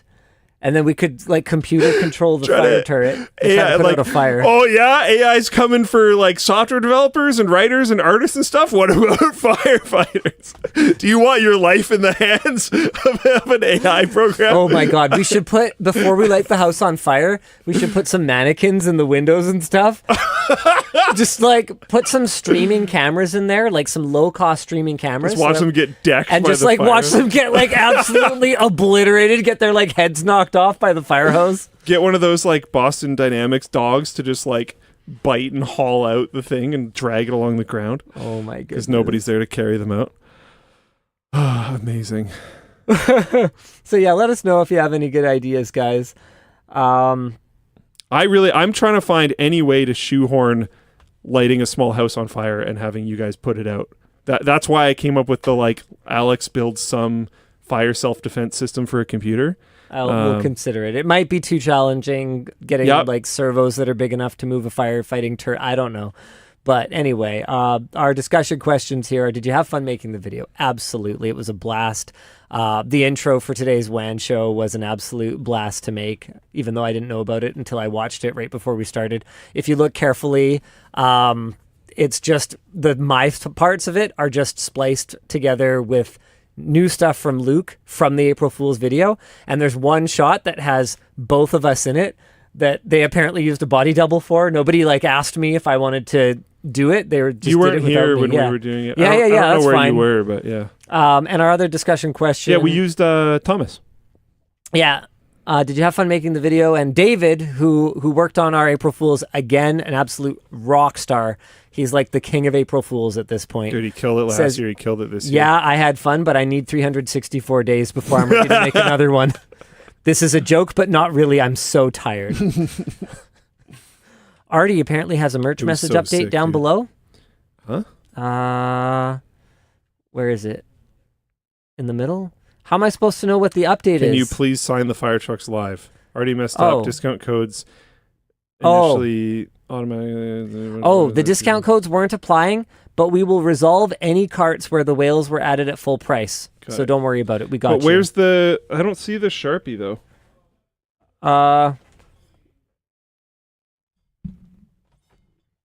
Just in front of Oh, I see it. the. Okay, cool. And where All are right. all the trucks? I know one of them's I in think this. they're all- bag. They're all behind you. Behind you, yeah. Super ergonomic. There are definitely disadvantages to this set. It's not a flawless system. Dan, should we? Oh my goodness. Okay. Yeah, All right. it's like right behind you. You know how did- you've been working on your shoulder flexibility? Yeah. Well, we're putting that to the test. I could climb down.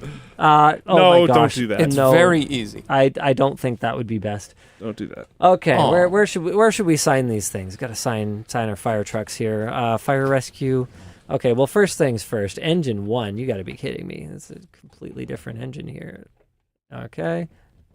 Okay, and then yeah, sure. I'll sign it here. Are you gonna number them all because they're all engine 1? So you're gonna make them engine 1, 2, 3 to like serialize them? I think that's pretty smart. That was not the direction that I went with it. All right. What did you do? Where did you even go? Oh, nice. That's legit. All right. Are you Signed. serializing them now, or should I do it? Yeah, no, I'm serializing them. I got Okay, you. I got you. So we got engine 69, engine 169, engine 269. Okay. And there's a chance that these will be in your order of the commuter bag, which includes a free whale plushie. Oh, right. I guess you need the Sharpie. That makes sense. Yes. No, I think it. Oh my goodness, Luke, your toy fire truck is going off. I will see your toy fire truck. And I will raise you. Yeah, he didn't do the siren. Oh, he might be. Dan. One real fire truck. You see, we can even shake it. Yeah. Yeah, it's a real fire truck. It is a real fire truck.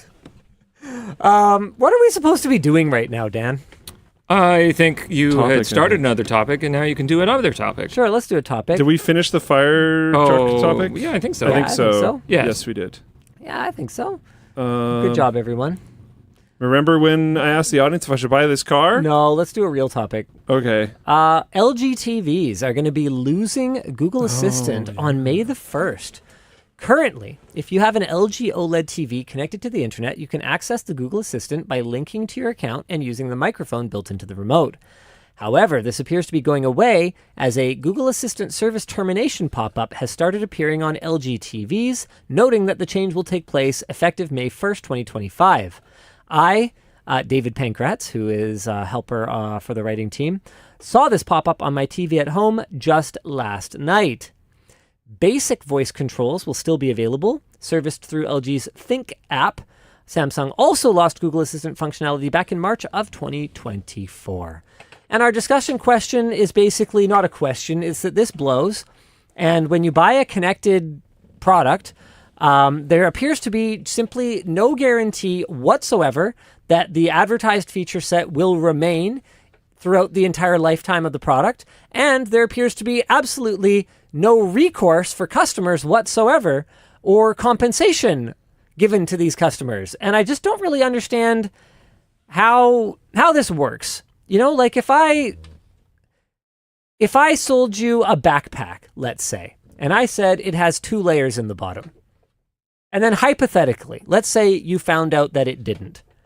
Are you not owed, at the very least, some compensation?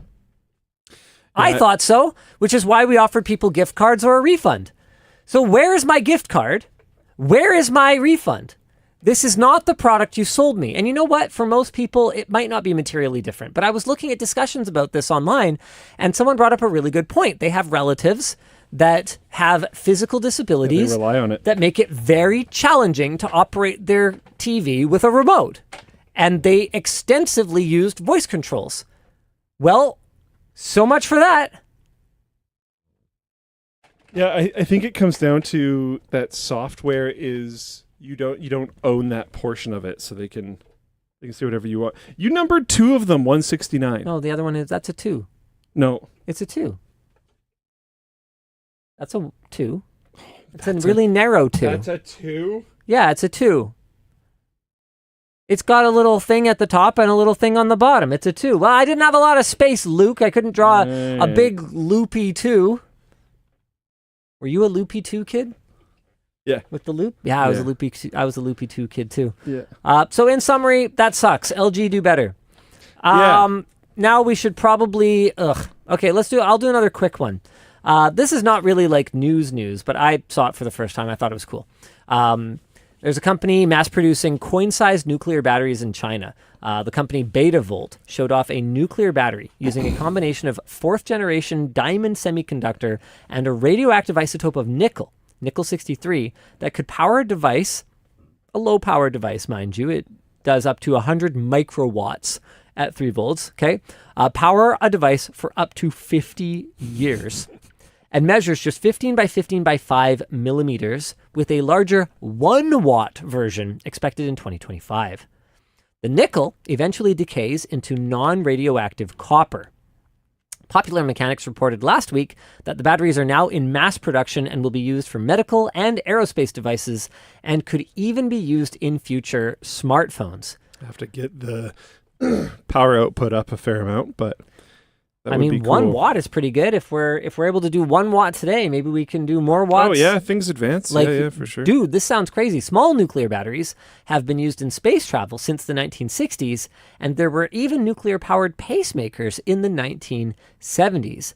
Jordan made a mock-up of how small this thing is. It is under the light control panel. The thing in the middle. It should be just right there. Oh, wow.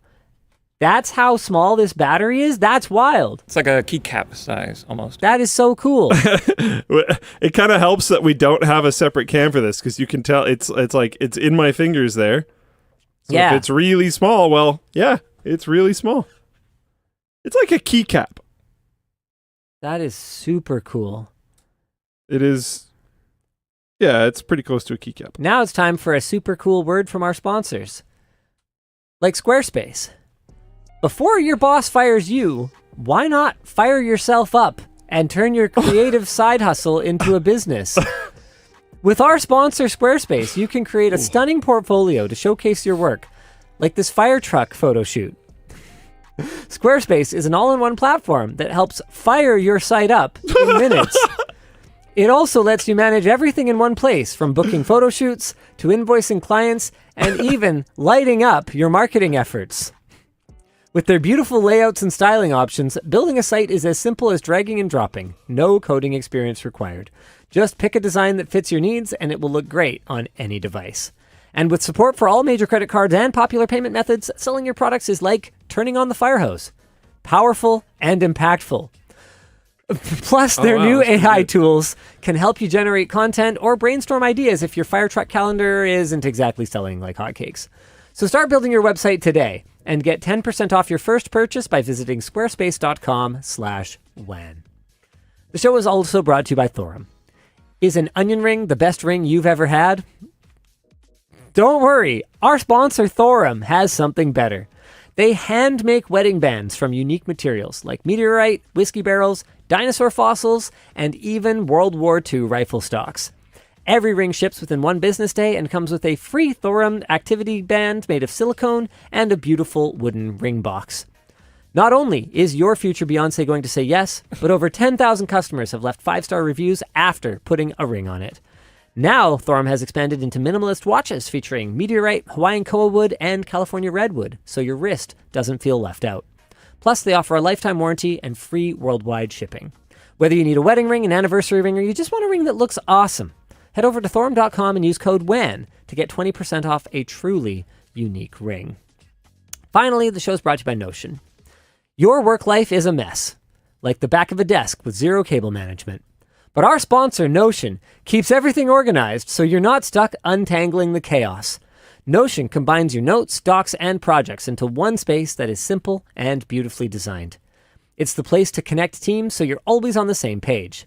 And the fully integrated Notion AI Assistant helps you work faster, write better, and think bigger, doing tasks that normally take you hours in just seconds. You can even automate tedious tasks like summarizing meeting notes or getting insights from PDFs and images. With Notion, you don't need to bounce between 6 different apps. It's seamlessly integrated with Google Drive, Slack, GitHub, and more.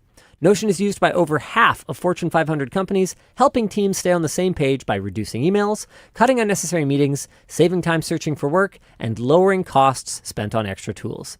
So try Notion for free at notion.com/WAN. That's all lowercase letters, notion.com/WAN to try the powerful and easy to use Notion. All right. What do you want to talk about? Now we can do anything we want. All the obligatory stuff is out of the way. I'd put the siren back on if I could do anything I wanted. What do we got here? Okay. Why is it so hard to reach? I think you're supposed to engage the power before you, as you get in. All right. Do you think? Oh, right. Oh, the horn. I thought you said siren. I did. Okay. Pump faked. We can do the siren too. Do it. Do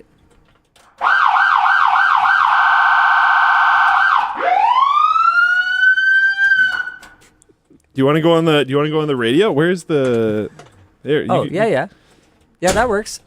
Here. Yeah, you got to set it to radio though. I think it's man. Mr. Besser?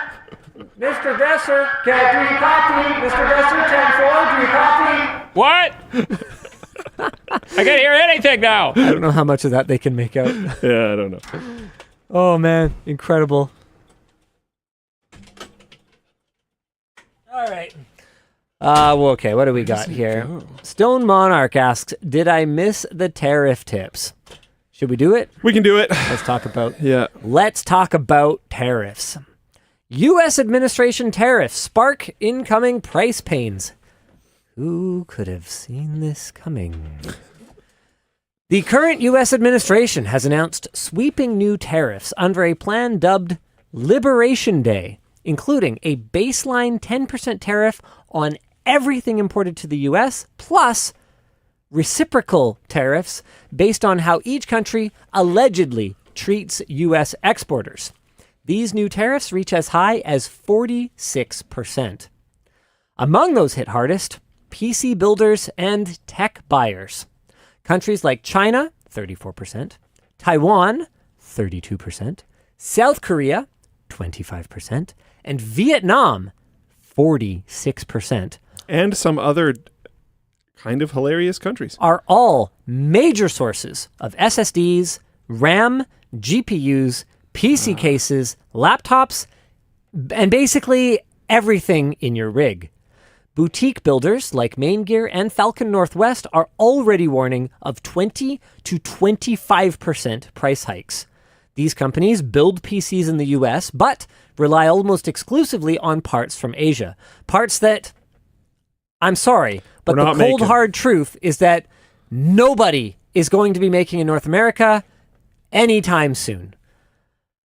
Shortages are already reappearing as suppliers scramble to relocate their production. Even GPUs, which were already a pricing mess, are taking a hit. GPU manufacturing lines in China are being paused to shift production to countries that now also have high tariffs, so there's seemingly nowhere left to hide. Semiconductors are seemingly exempt, but the machines that are needed to make them and products that those semiconductors are pre-installed in are not, meaning that we could see higher fab costs down the road, especially if companies want to expand outside the US. So, how were these tariffs calculated? Economist James Surowiecki says that it appears that the White House simply divided the US trade deficit by each country's exports to the US. For example, the United States imports $28 billion from Indonesia and exports $10 billion, equals 64% tariff.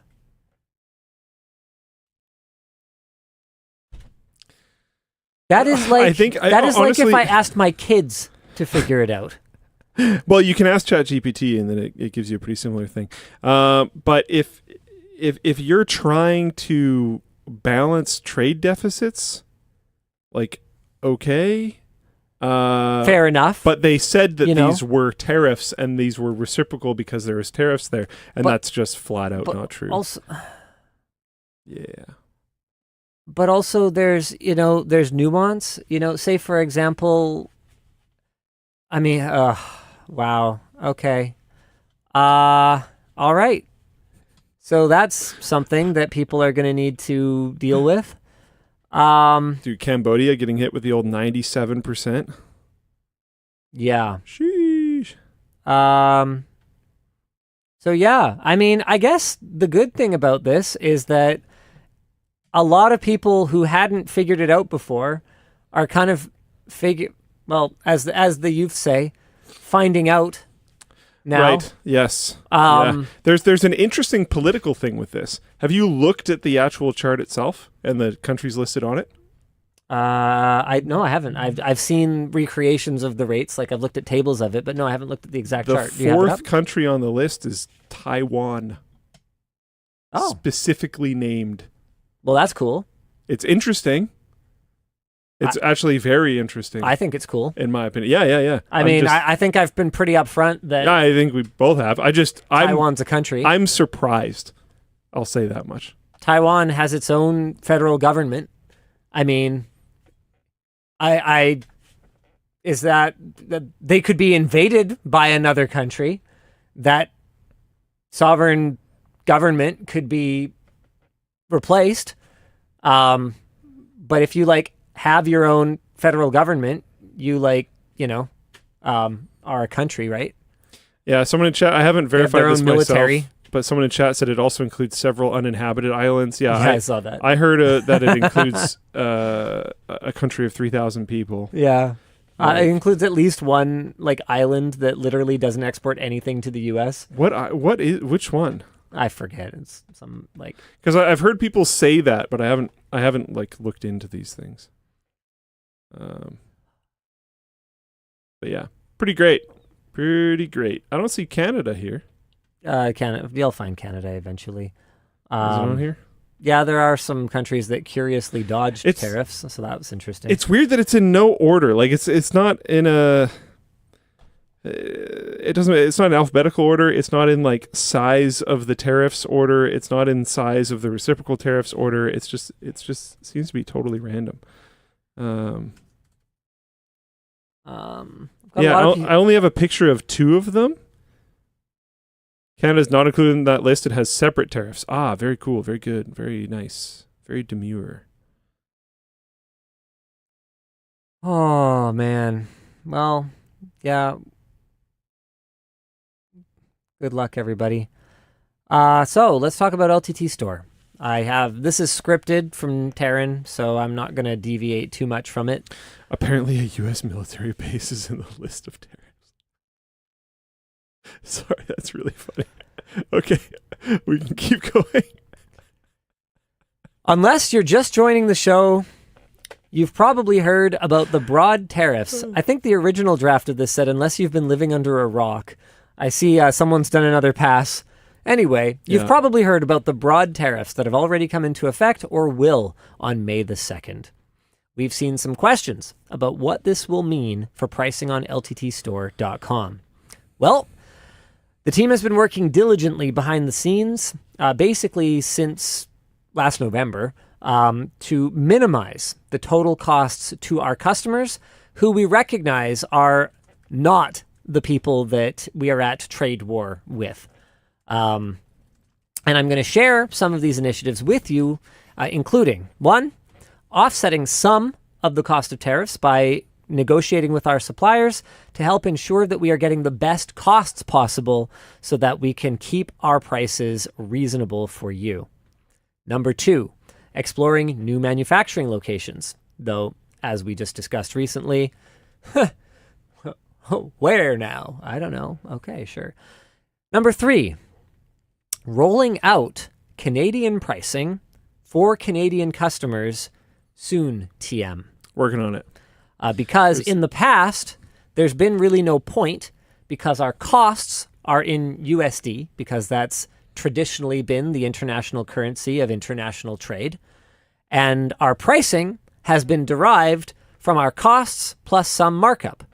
So there was really not much point in us having a CAD price.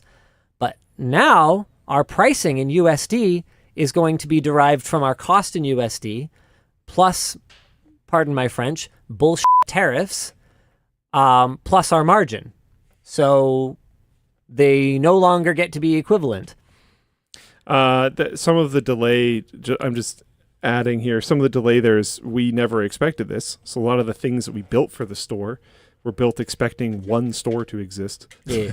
So some of our stuff needs to be adapted to be able to support more than one store, which is maybe useful in the future. I don't know, but work that needs to be done. And number 4 is that we are rapidly accelerating our efforts to explore localized fulfillment so we can get our products to you faster with lower shipping costs. This will be a phased approach. It's going to take time. Unfortunately, none of these things is a magic bullet. We're going to do our best to hold existing prices on whatever we can afford, but customers should expect that costs will go up as we approach May the 2nd. We will do everything in our power to minimize the impact of the tariffs on what you pay for your products, but this tariff situation is tough. It's tough on us. We don't want to raise prices, and it's tough on you. You do not want to pay higher prices. The one thing that we can always control and that we will continue to control is that we will provide our customers with excellent, high-quality products and with outstanding Trust Me Bro support. And we'll do that no matter what external forces arise. So that's... How do returns work? That's all I have to say about that. We'll probably just end up eating some stuff there. Yikes. I don't know. I mean, look... I never actually thought about this before, but yeah, if you buy something, get it tariffed on the way in, I'm sure you don't get a refund for your tariff when you return it.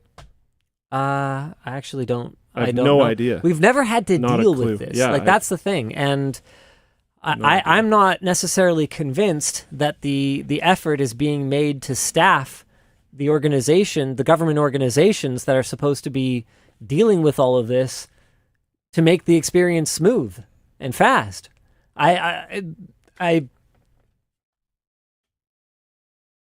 Will Floatplane pricing be going up as well? I don't think there's a... We have no plans to alter anything about Floatplane pricing. Like I said, look, we are not one of those kinds of companies that looks for inflation in a headline, or or takes a global emergency like COVID and uses it as an opportunity to raise our pricing. Like, I see a ton of criticism all the time of how expensive our products are. For crying out loud, find me another merch store that sells high quality printed t-shirts for $20. Show me another creator who sells that for $20 that matches our quality. The quality is outstanding, as proven by Project Farm, right? Like we do try our best. We have to make money. That's how we survive. That's how we make the content that you guys enjoy. That's how we pay the people you like, like hopefully we have to make money, right? But we're not predatory. We're not trying to be unreasonable or anything. So we're not going to say like, oh, there's tariffs and general uncertainty, so we're going to jack up Floatplane pricing. I have telegraphed already in the past that we are going to have to increase Floatplane pricing at some point, but we're not going to claim that it's because of this. It's just because, hey, we haven't touched pricing in 8 years? Something like that, yeah. And we have a lot more resources that go into Floatplane now. We have dedicated people that work on nothing but Floatplane now. So, and I mean on the content side, like the LTT side, I don't mean on the Floatplane media side. We've always had dedicated people there. And I mean that in both senses. The Floatplane team's incredible. Very dedicated. Where was I going with that? Right. So yeah, we're not going to like make excuses and just like jack up prices. That's not our way.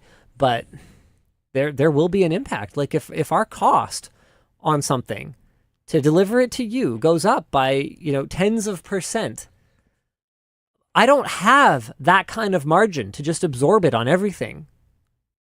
And I don't think it's reasonable to say, oh, well, Linus, you should just eat it. You should just make nothing on this. Why? What did I do such that I should do that? And are you okay telling everyone that works here that they don't get raises because we're making literally nothing?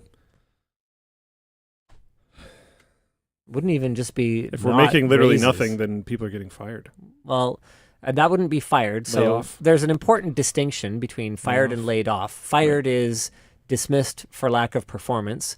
Laid off is dismissed for lack of work for the company to do for you. So I would consider that to be more of a layoff than a termination. A couple questions. People outside of the US or Canada are wondering if anything's going to happen to their pricing. No, like I said, we're not looking for excuses to jack up pricing. And we don't expect, our European customers to subsidize the business that will inevitably be reduced to our friends down south. And I mean that, right? Like there's a lot of Canadians that are, all very, fuck America or whatever, right? But I'm not.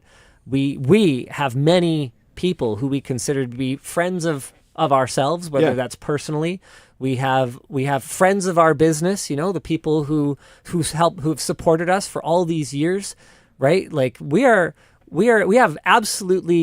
no ill will to the American people who have done absolutely nothing, and quite frankly will be the ones suffering the brunt of a lot of this. It's gonna be rough. Like we're not looking to add insult to injury for y'all, right?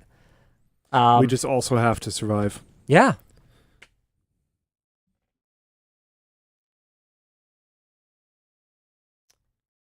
Cool. Survive with our Scenic mode on Vizio TVs as users report. This is so upsetting. Vizio TV user reports Scenic mode intersperses relaxing ambient content interspersed with political ads. What? Last week, Reddit user Double Jumps claimed, if I leave my Vizio TV idle, it plays calming nature videos, calming music, and then loops a message from the Trump admin telling illegal immigrants to get out over and over and over again. Link to Reddit post with the ad in question. Double Jumps followed it up with, I left it on to see if it would do it again, and it played the whole video again after about 20 minutes. Just the once this time. This behavior comes out of Scenic mode, a feature that displays relaxing ambient content when your TV is idle for a period of time. Scenic mode is free but supported by ads with no option. TVs are so crap these days, Luke, dude. you thought you were jumping into a topic that would be like happy, didn't you? Yeah, I did, to be completely honest. You were excited for I Scenic just read mode. Scenic mode. I didn't read the rest of it. Oh man. Oh man, you got bamboozled. This is brutal. Scenic mode is free, as it should be, but supported by ads, which is ridiculous, with no option to turn the ad content off, which is ridiculous. Settings exist to turn off sound in Scenic mode or to disable Scenic mode completely. Bamboozled. Yeah, you have the option to turn off this thing that is totally free but supported by ads. Okay, cool. Dude, that is so funny. Ars Technica reports that they were unable to replicate this particular ad internally and had not seen other reports of Vizio TV owners seeing it. Okay. Vizio has had ties to political ads in the past. In a Vizio case study, they state Vizio recently worked with a political candidate on an ad campaign that combined CTV ads with our Household Connect omni-channel feature to reach potential voters both on their TV sets and on other opted-in devices like laptop, computers, mobile phones, and tablets. Okay, so they clearly do work with political advertisers. So our discussion question is, would you pay extra for a TV that is not subsidized by ads and telemetry being sent back to the manufacturer? I mean, it's such a hypothetical question because they all do. If you want a high quality set, like high image quality, that's what you're getting. Yep. With that said, you know what? My TCL TV, because it's a China model, doesn't serve me anything. There's no ad servers? I don't think, I've never seen an ad on it. Whoa. I have it configured to go straight to my usual source because I use an AVR. And right? you so didn't- all my sources go into that and then just one connection goes. So it just goes straight to input 2. You had to individually import that, right? Yeah. So the new bougie thing for TV owners is to individually import them from China so you don't get ads. Or from blasted at some you other region. that won't have ad servers for North America. Yeah. Ahead of the curve again. Interesting. Let's go. That's kind of sick. And drive around in your fire truck. Yeah. Nice. Yeah. Oh my goodness, this is so ridiculous. I mean, we're gonna have to maybe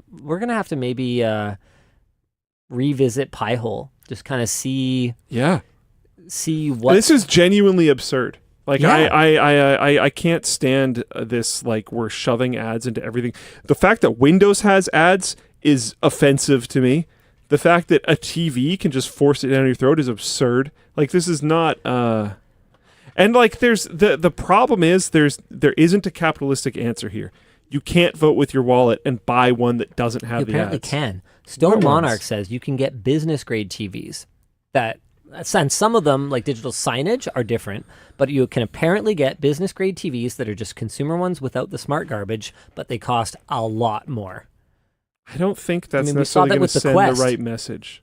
Yeah, well, yeah, giving them way more money is not going to send the right message. No, but it's also, I don't think it's necessarily going to, I think their analytics would not report, hey, users didn't want to buy the ad-supported ones. No, not even a little. They would They're just not think going to more get the businesses right bought answer them. from this. So the whole voting with your wallet thing, you're not casting a vote by doing that. No, You're just- getting the result you want. You're giving like asshole companies that screwed you Business more tax. money. It's not no ad tax, it's business tax. Business things just cost more money because they know that businesses will pay for it. Man, brutal. Silver Sonic says don't connect your TV to Wi-Fi. Actually, okay. We're announcing a partnership with someone at some point, and as some part of it, I talk about how I like my NVIDIA Shield Pro. And the reason that I like it is that I use that instead of my TV's smart interface, especially because my TV doesn't have one properly, because it's a Chinese TV, so it has all these like Chinese streaming services, and I don't think it's like Netflix certified and stuff like that. So I use my Shield Pro, and yeah, that's a really good point, because if you have a third-party Android box connected to your TV, there's absolutely no reason that I can think of that you would need your TV connected to the network. And then if it's not connected to the network, then you're G to G. So that, there, you could do that. You shouldn't have to do that. You should be able to get updates and stuff. Sorry, what? No, I was making a joke. Oh, you nerd. Okay, what else we got? Gmail gets end-to-end encryption, but not really. On Tuesday, Google announced that end-to-end encrypted messages were coming to Gmail for business users. By definition, end-to-end encryption means Alice can send a message to Bob with the encryption and decryption happening on their end user devices. No one else should be able to decrypt the communications, even if the communications are routed through their systems, Google's in this case. But that is not the case with Google's implementation. If Bob's organization is using Gmail, then the organization manages Bob's encryption keys, so administrators with access to the keys can snoop on the communications at any time. That's okay, I see. That's probably a good thing as far as organizations are concerned. Needed that little caveat there on the end. But users should be aware that their messages are not private. And I think that's a fair statement. I mean, here's a question for you. Do the users of corporate provided communications platforms think I'm going to let you finish. that their communications are private? Absolutely. Really? 100%. I said that like I couldn't believe it, but I do know that. We've done some investigations in the past where, thankfully, messages were sent that were very helpful in exonerating the company. Yeah, for I'll sure. put it that way. Yeah, I mean, there's lots. But I'm going to ask again. Really? Would someone really be on like their corporate chat thinking? You know what? I'll say for people that think they're like in the know on this as well, something that I'll point out that people still, even people that think they're in the know on this, sometimes find surprising is like in Slack or Teams, you can message yourself. That's still on the company program. Well, yeah. People think, wow, this is crazy. I 100% expect my communication to be private within my organization, only be viewable by the individuals that they are addressed to. No. Why would you expect that? I gotta go delete some files. Like, Smarten up. And it like, you might be at an organization where you feel like you can trust the administrators to a certain degree and blah, blah, blah, blah, blah, bitty bloop. But that doesn't change the fact that it could be looked into, right? Like we did something, I don't even remember what it was. Dan might remember. We did something security-wise not that long ago where we could see more activity of users on the network here at work. Was that Ninja, Dan? I believe it was Ninja, and it was quite draconian.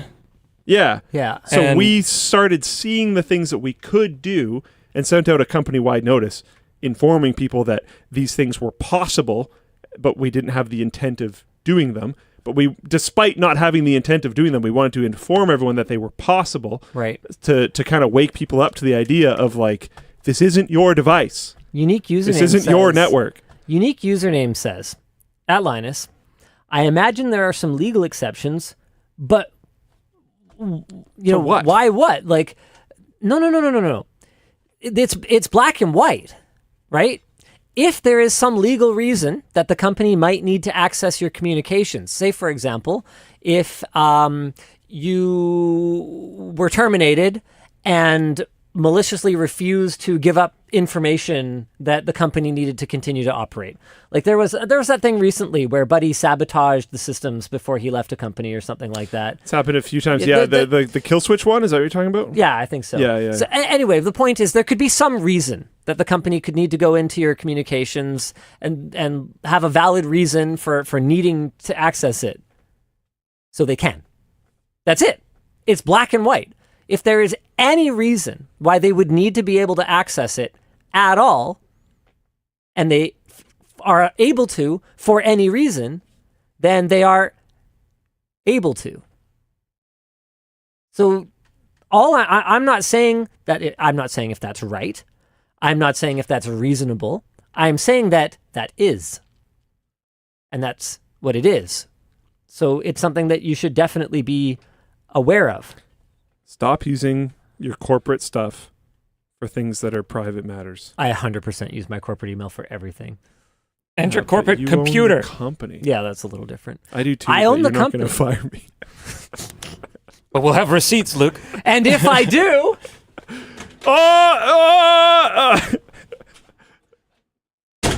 we're going to put it out, boys. Cover your ears, Dad. I'm already deaf now. It's fine. I love this thing. I love man. this thing. You're a strange person, and it's great. Okay. Speaking of strange, is it that strange? It's not that strange. Intel and TSMC reportedly reach a preliminary agreement to form joint chipmaking venture. On April 3rd, Intel and Taiwan Semiconductor Manufacturing Co., TSMC, reached a preliminary agreement to form a joint venture operating Intel's fabs in the U.S. TSMC will take a 20% stake in the new company. The White House and Commerce Department officials have been pressing TSMC and Intel to make some sort of deal to help resolve the long-running crisis at Intel. I think also largely because the U.S. wants to domesticate chip manufacturing, but okay. Intel reported a net loss for 2024 of $18.8 billion. Its first loss since 1986, and boy howdy is it a big one. Last month, TSMC reportedly approached NVIDIA, AMD, reportedly is a very key word here, approached NVIDIA, AMD, and Broadcom to take stakes in a joint venture operating Intel's factories. Later, NVIDIA and a TSMC board member denied these discussions. That's why I said reportedly. Yeah. Also, last month, TSMC said at a press event that it plans to make a fresh $100 billion investment in the U.S. that involves building 5 additional chip facilities. This all comes very shortly after Intel appointed former board member Lip-Bu Tan, there's your name in front of it, as its CEO in March 2025. So our discussion question is, who can save us from a TSMC monopoly on high-performance chip production if TSMC literally has a 20% stake in the company that operates the fabs for their only reasonable competitor?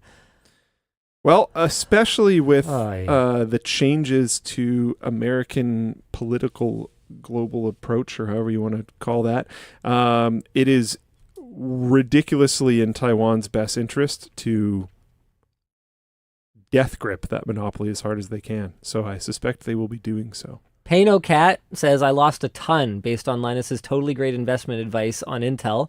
First of all, I do not give investment advice, and I never have. Second of all, I said that if I was interested in it, it would be a very long-term play. Yeah, I remember that very specifically.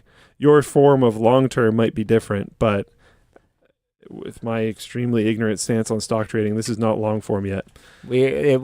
I in the long term, China will invade Taiwan. When that happens, any fab that is not on the island of Taiwan, any fab operator who does not have their key fabs on the island of Taiwan is going to benefit.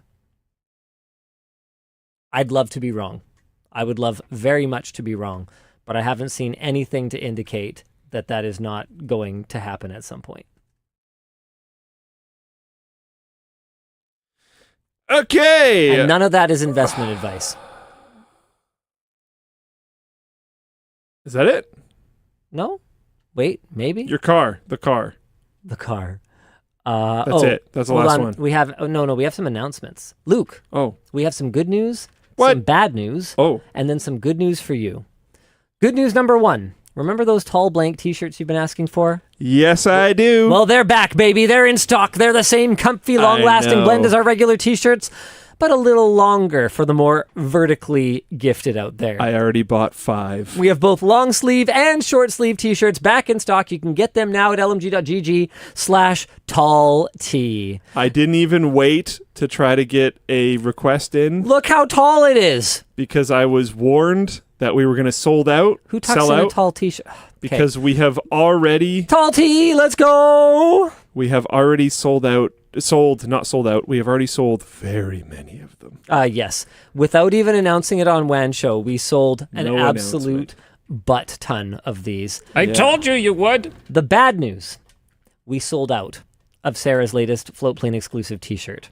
Were you able to grab one? No. The second good news, we restocked, baby. You restock? If you're a new LTT Floatplane subscriber, we do a stream every few months where Sarah designs an exclusive t-shirt live with chat. This one sold out way faster than we thought it would, so we had to bring them back. And this time we set one aside for you, Luke. Check the glove box. Oh!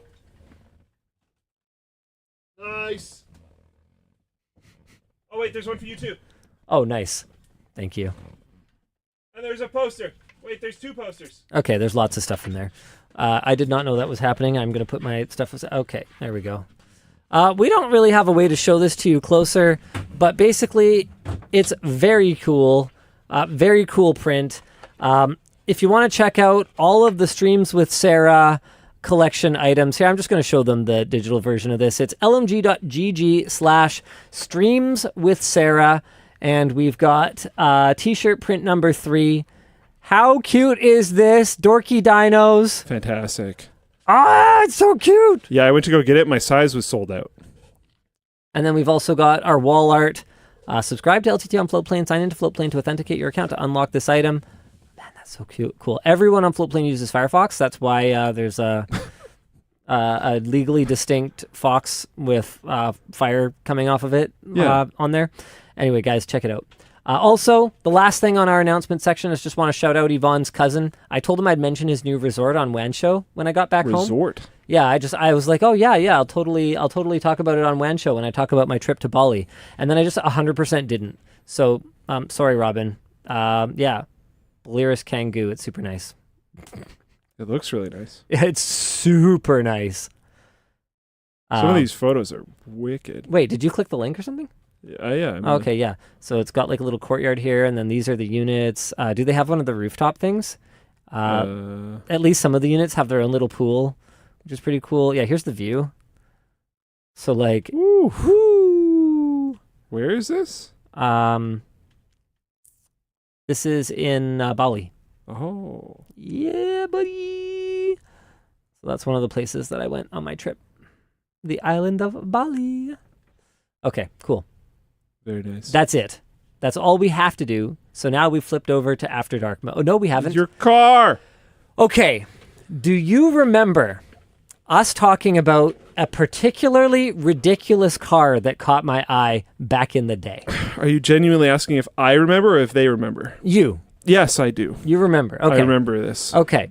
So it's a pretty cool car if you're into, soulless EVs that go really fast in a straight line, and I have no idea what the actual driving dynamics are like, but it's the Rimac Nevera, which made headlines for being I believe the first actual production car to go sub 2 seconds for its 0 to 60. It may not have been the first, but it was certainly one of them, and it was wild at the time, especially for a completely unheard of company that then went on to have a stake in Bugatti alongside Porsche. So they're doing stuff. They're moving, they're shaking.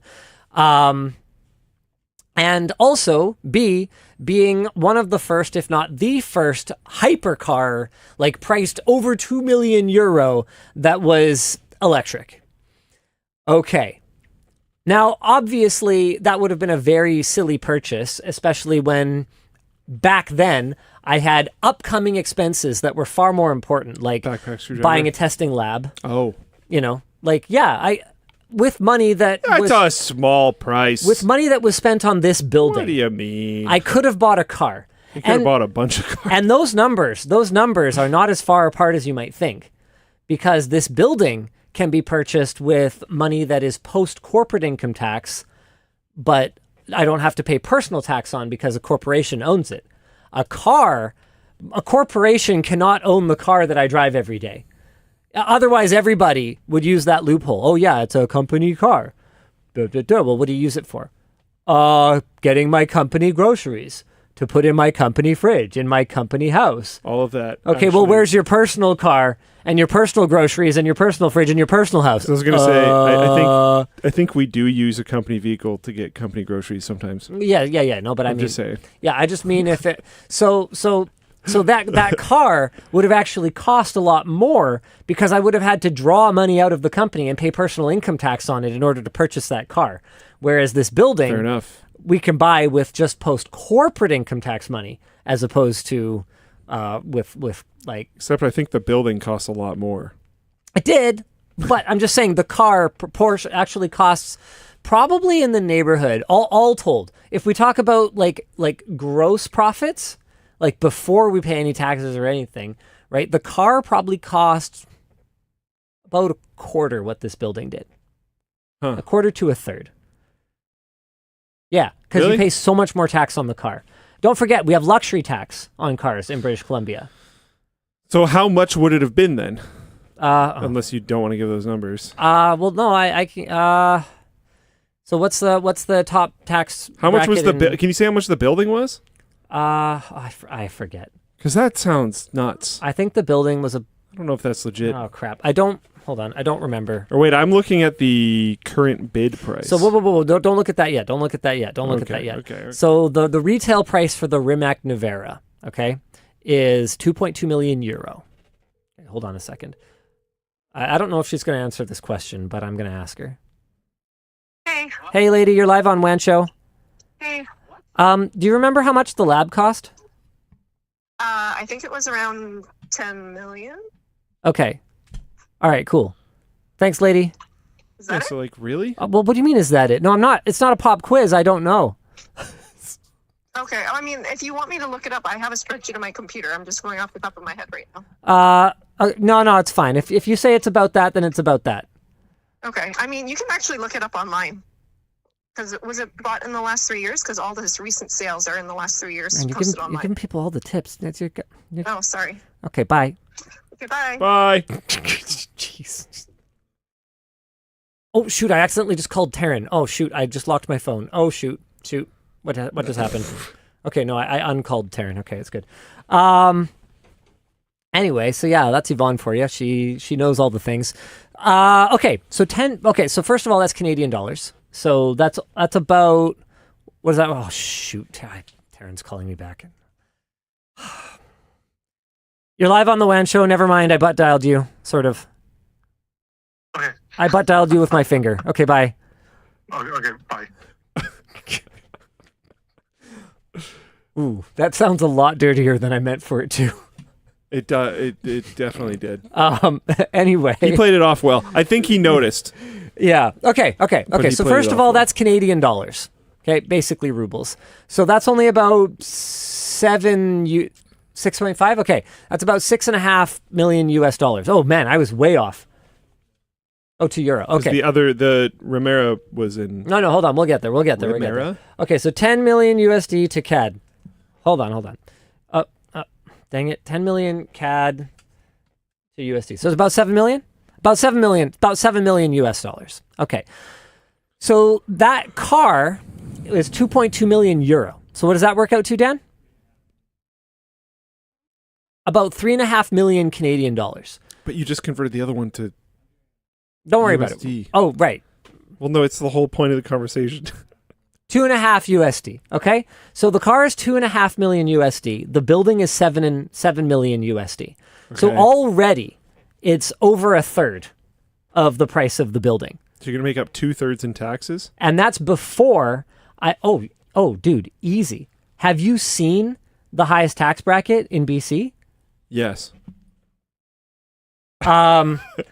Highest tax bracket BC. So it is 53.5%. So I don't pay all of that if I take out a dividend. I pay only approximately what remains after the company paid corporate tax, right? Because if the company paid me on the payroll, then that's a business expense. It pays zero tax, and I pay 53.5%.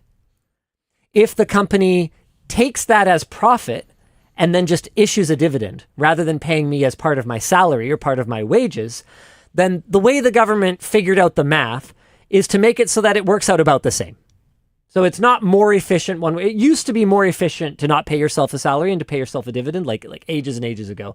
But by the time we started a business, it just didn't really matter. Yeah. So I think the corporate tax rate is like 20-something%. So I would pay like another 33%.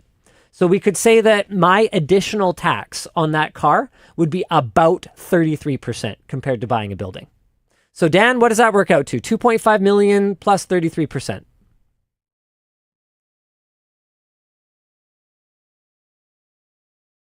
I can hear him typing. He's got it. Yeah.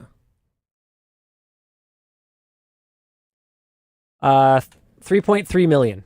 Okay, now let's talk about the luxury tax. What's the luxury tax on a vehicle in BC?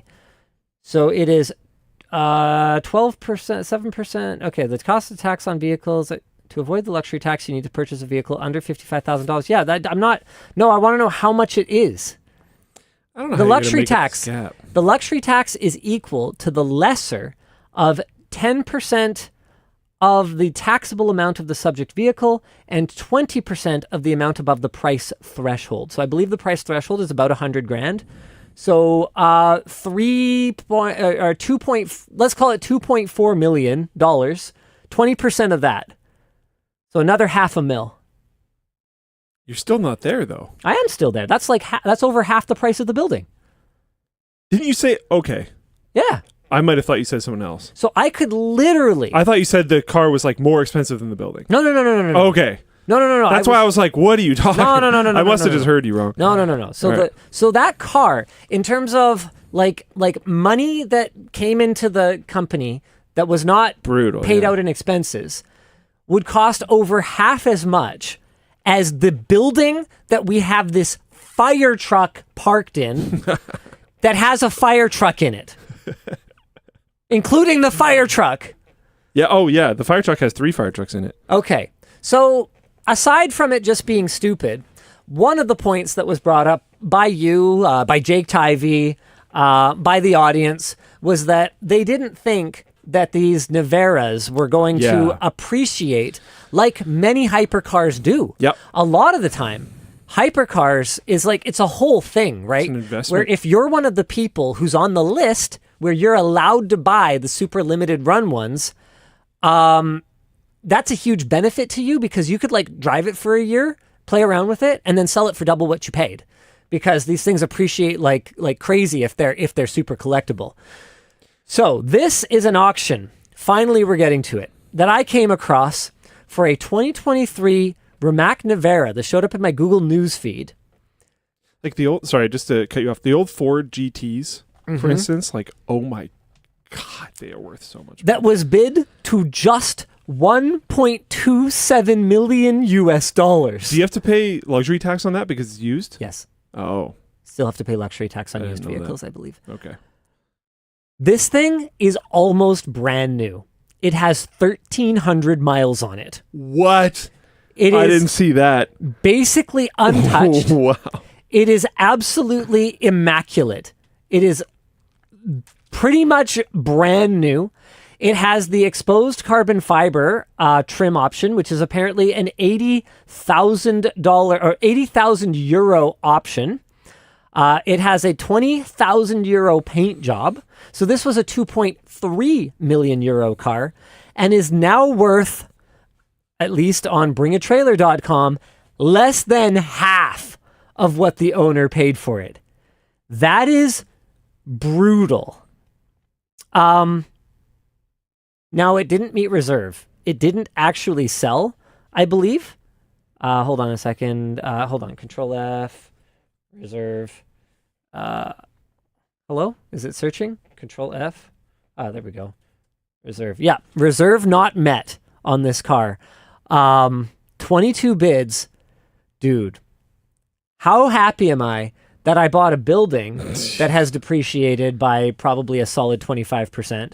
instead of a car that depreciated by 50%. And to be clear, I'm not concerned about the building depreciation. It has depreciated a fair bit. The housing market in Vancouver is finally correcting. The industrial market is finally correcting. Thank goodness. Even as somebody with a disproportionate amount of my net worth tied up in real estate, I am rooting for it. I am here for it. I have friends who can't afford to live.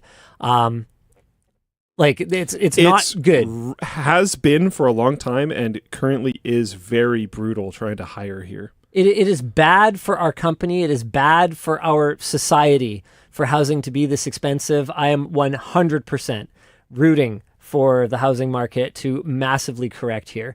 So I'm not upset about it. And realistically, when you're an owner operator, right? Like when you occupy your own property, the calculus is totally different because we are using this building to make money. I don't need the asset to appreciate. I'm not speculating on property here. Anyway, the point is, I'm really glad I didn't buy that car. That is what that whole conversation was leading to. Me too. And you know what? I did buy a car that's probably depreciated by half. Sure. My Taycan is. Here, we can find out, actually. Yeah, we can find out. I did at least get a deal on it because I didn't pay luxury tax. And it was used. Oh, actually, the luxury tax and PST doesn't apply to used EVs. They're getting rid of that exemption, though, at the end of this month. Oh, it would have been a good time to buy a Nevera.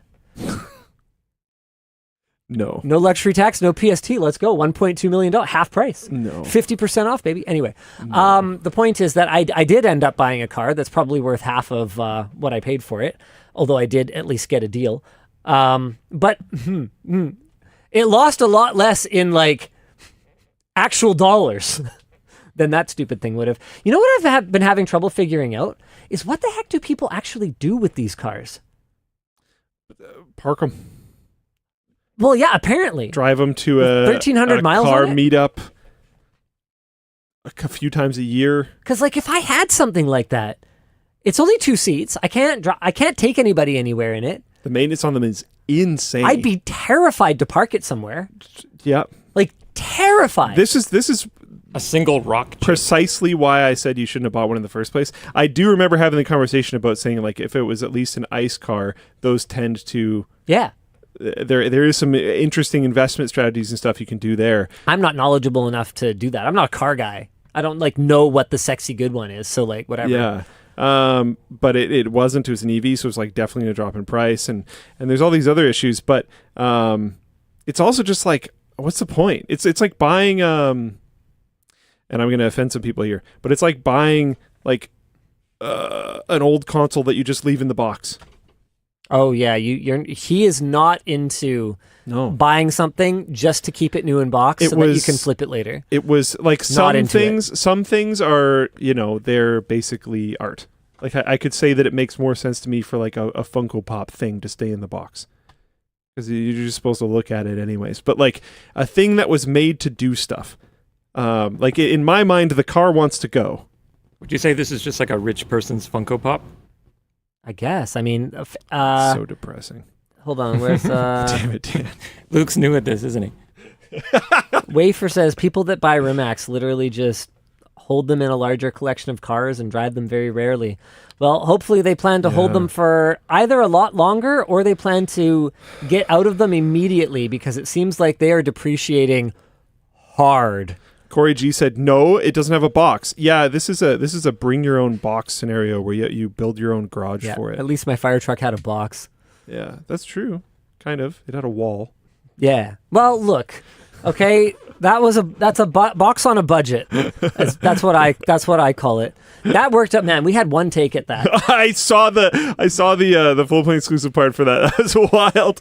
Good job. Yeah, had one shot. It actually hit me in the arm on the way down. If you look really closely, it grazed me because I was trying to get out of the freaking way. I saw you kind of booking it. Yeah. Yeah. I was moving. It was coming. You kicked the supports, right? Yeah. The second I saw you kick it, I was like, oh. I just thought it'd be really cool. I assumed it was going to be like a rope or something that you were pulling so you could keep moving. But you had to kick it, which interrupts your forward. Yeah, because it was windy. We couldn't get it to stand on its own. It's wild. So we had to prop it up. I was pretty surprised. I saw that in the actual video. Like I wasn't out there. You know, I'm saying this for them. You know, but yeah, it was wild. The intro to WAN today. I'm excited to go watch it because I have no idea. Oh, dude, I was watching it on Dan's monitor when we did the dry run. No. Our live version. Oh. Because like for you guys, if you tuned in after the beginning of the show, there's a video clip of like us getting ready that was pre-recorded. But then when the show cuts to live and we're not in the fire truck, we're upstairs. Yeah. And we both jump on a fire pole, slide down, and like run into the truck. Yeah, we did it live. And that was all live. Yeah. I did fumble it slightly. Oh, did you? Yeah, unfortunately. I'm sorry, guys. What'd you do? What part? Just the transition into the truck. Yeah. Oh, I saw it. It was fine. I, think I feel that's the least really I was bad. watching the monitor when you did it. I thought I it was noticed. fine. Yeah, there was some other video up or something. Is that right? Yeah, I don't know what happened, but yeah, it looped back into whatever. the video. It wasn't As long as supposed to. people saw us coming down the pole. And Oh then yeah, that was running. all fine. Yeah, Yeah, just the so- transition to the truck. Sad. They were saying is the fire pole permanent now. I'm No, assuming no liability problems. that's a big no. yeah. My kids want to go on it. I will maybe allow my son to try it because he's pretty athletic, but there's no way the other ones are allowed to go on it. It's really far. You have to like jump on. That was surprising. Why isn't it closer? I don't know. If you look at the like supports along the ceiling, Oh, it lines up with one of those. That makes a lot that of was sense. the safest place to do it. There was like nowhere else to That tie makes it a ton to. of sense, yeah. Got it. Yeah. It's hilarious that as often as we've said we're never going to have a fire pole, how many times we have actually installed one? At least 2 now. Yeah. Hilarious. I don't even remember how that meme started. I know when it started, but I don't remember like why. Oh, when we were moving into the office. Yeah, but like what? You're just like, we should have a fire pole. And I was like, no, it's stupid. That's how it started. That sounds simple enough for it to be correct. All right, Dan, Yes. it's time for After Dark. All right, I have to come and change those lights over. What? You have to come You're down. gonna- Can we go to Dan Camp? Is Oh there- yeah. There we go. Is You have this to actually come seriously down here? They're the Titan system for this? tubes. Are you using a lap board? I was. Did that fall off the truck? No. Okay. Ate my plant. No, he's in the middle of like the flat part of the back. Yeah, I saw him put it off on the side, so I wasn't sure. Oh, jeez. My Can you guys goodness. see the truck moving as he like walks around up there? I'm not sure if you're going to be able to pick it up. The audio of like the water bottle falling and stuff. This sounds like Foley. Oh yeah, I'm going to fix my water bottle. not a People have been asking clown. me to deal with this. What's going on? Oh. Don't die, Dan. There, sorry. Man, the like suspension on my seat is so nice. Yeah. Oh wait. Bounce? No, I got more bounce. I'm the driver. What? Yeah. Okay, so Dan, where is he right now? Hold on a second. Are you behind us? Are you in the Oh, okay, you're in the ride along There he is. compartment. I don't know, man. Huh? We don't know what you're doing, sir. Yeah. He wants to make them magenta, apparently. They're kind of I mean, there's bluey, something. purpley kind of deal Yeah. going on. Yeah. Okay. It's after dark enough. He says, whatever, I don't care. And he's leaving now.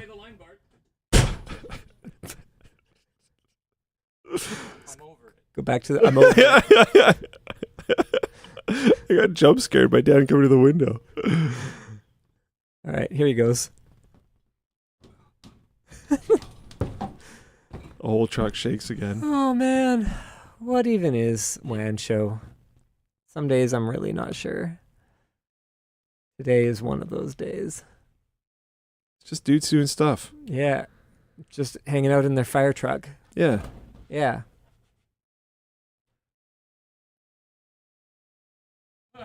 Did you enjoy getting down the fire pole? Yeah. Yeah. Yeah, it was fun. Sorry. Yeah.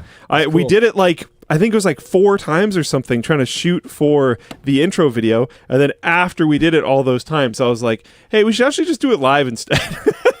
I was surprised you guys were even going to do it during the dry runs. Yeah, why not? I don't know, it's fun. Yeah. I would have mean, kept doing it. We're both reasonably well coordinated. I was. There is a trip hazard right in front of the pole. A pretty rough one, actually. It's like actually really like a 2-stage trip hazard. Yeah. Like right at the edge. You know, it's there. But realistically, like I just had Luke start with his foot on the second of the trip hazard. So he was just like, he just kind of leaned in and launched over. And then, if I die, what am I going to do? Sue the company? Like, I mean, maybe I shouldn't tell you this. Maybe I should. I don't know. Whatever. The ones we did for the recorded version, I definitely wasn't like pre-stepped. It was fine. All right. It was fine. My only concern today was that I'm wearing the like prop fireman pants. Yeah. And they started to rip, and I was like, if I go again, they're gone. Oh yeah, the crotch is like exploded, obliterated on those pants. Yeah, love it. I can probably show the camera. You're ready for the calendar shoot. Wait, are you guys doing another one? What do you mean another one? That we haven't even done the calendar. Oh, shoot I yet. thought you did one. No, we're already. gonna do a 2026 calendar. Oh. So that gives us time to. I've wanted to do this for like 10 years. Yeah. Like a Men of Tech, like fireman calendar. Yeah, so yeah. I'm serious. That's the April Fool's joke, is that everything is It's all actually 100% serious. Crotch cam. I don't know. I'm wearing shorts. I could show people. Oh my god. All right, Dan. Do you want to give us some? There it is.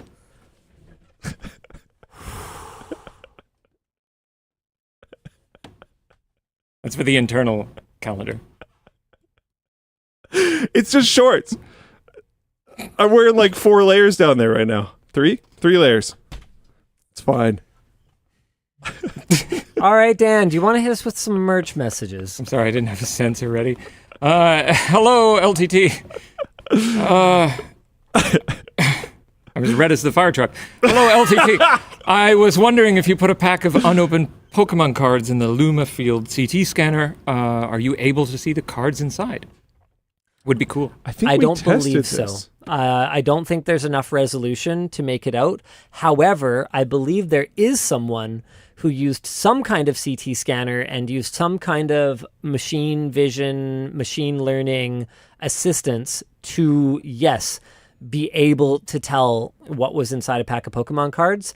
I remember the news breaking and then there being some speculation that this would completely destroy the Pokemon card economy, to which I said, good, because it's gambling for children. This is actually terrible. And then nothing more came of it. It's kind of like the Panama Papers that way.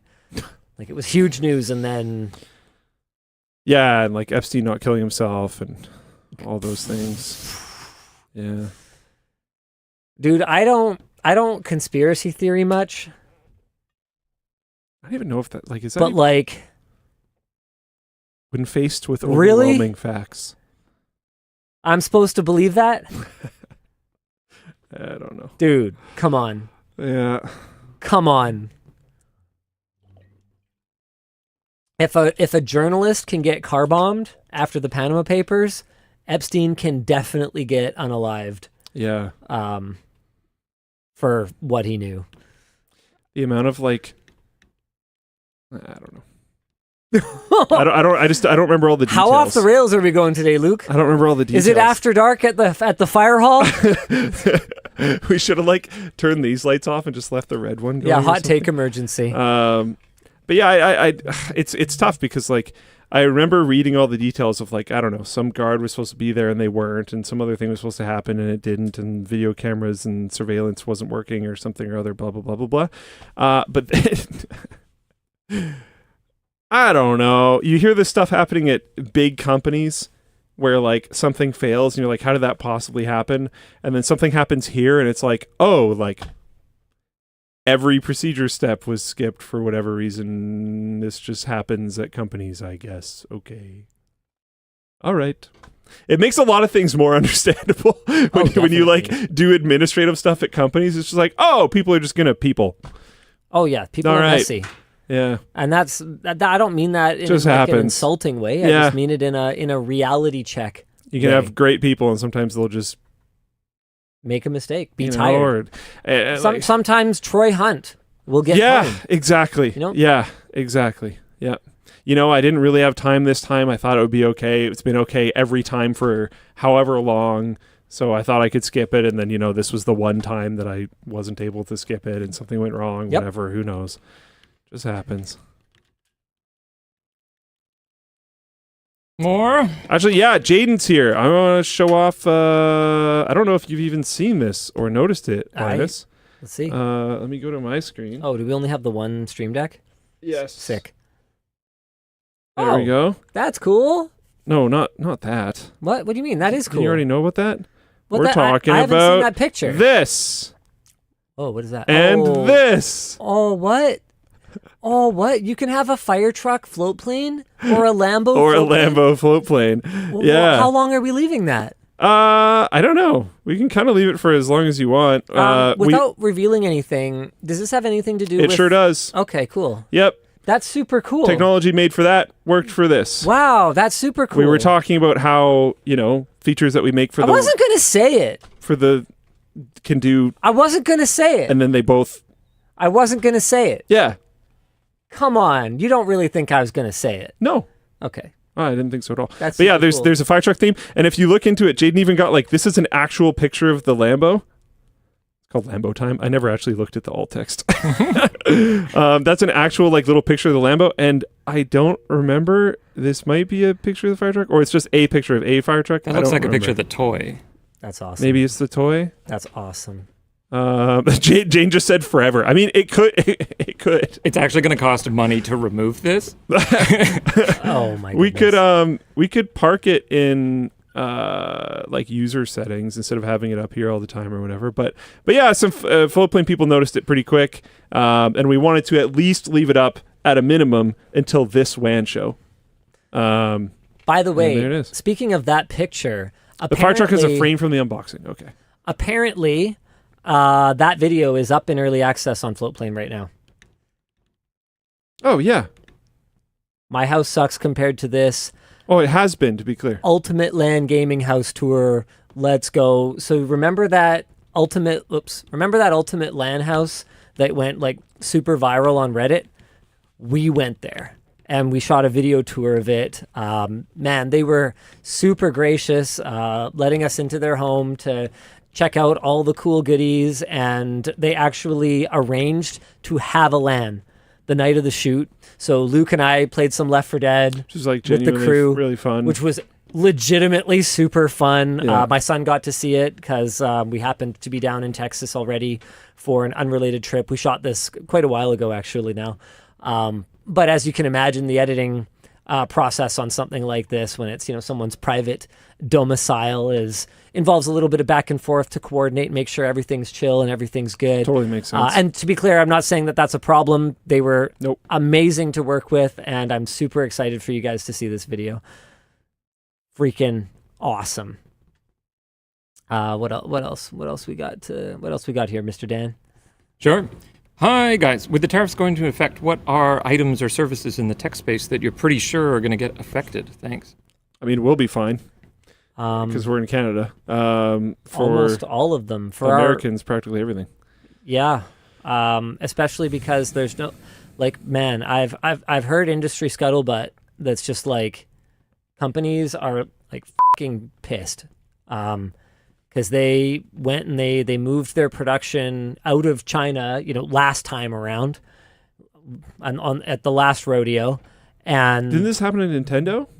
it's happened to a lot of companies. Yeah. Where they moved stuff in order to respond to tariffs on China or whatever, and then now that country's getting tariffed, so they're literally just out millions and millions and millions of dollars on facilities that they built in order to appease, this China trade war thing. And then now it's it's trade war with everyone. Yeah, apparently Nintendo moved manufacturing to Vietnam. Gilmore D said that the musical instrument space is just, he said, effed hard. Yeah. Yeah. Well, yeah, because Makes sense. the by design, the tariffs are so high that you can't just absorb them and keep doing what you're doing. That's the whole point. And it's going to be worse. Some people are saying oh, there's a 63% tariff, therefore my thing will cost 63% more. No. And it's no, dude, it's going to cost way more than that because companies need to protect their margin in order to be able to pay people. Otherwise, their stock will be destroyed. Yeah. That's the bigger one because they could make That's the the same. biggest one. They could make the same gross margin dollars, and they could still pay But if everyone. you're showing brutal losses, or start if you're seeing showing it that so your low. profit's slipping, Your stock will get Although, obliterated. Who knows these days? I mean, that's fair. That's fair. Nothing seems to be based off anything logical anymore. Everything is meme stocks. Yeah, but that is traditionally a very bad thing. So yeah, it's going to be way worse than whatever percentage the tariff on the country is. So buckle up.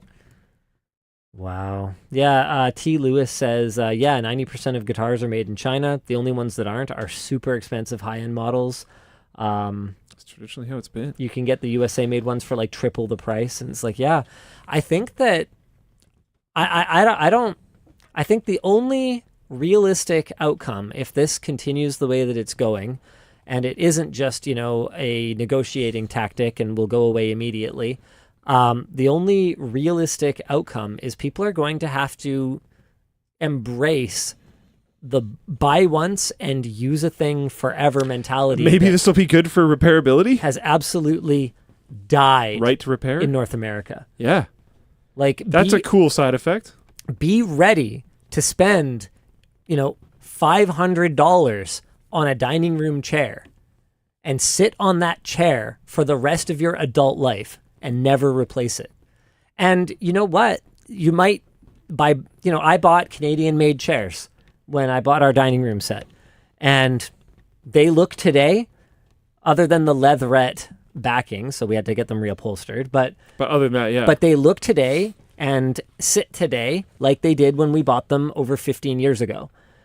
So you might get higher quality stuff, but you're not going to be like keeping up with fashion when it comes to clothes and home decor.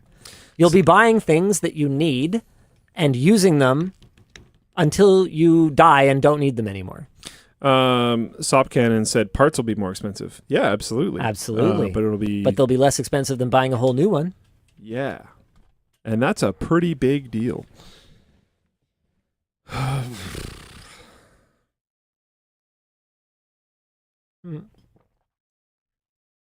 Dan, you're up. Sure. Will you guys add new bonus bin items?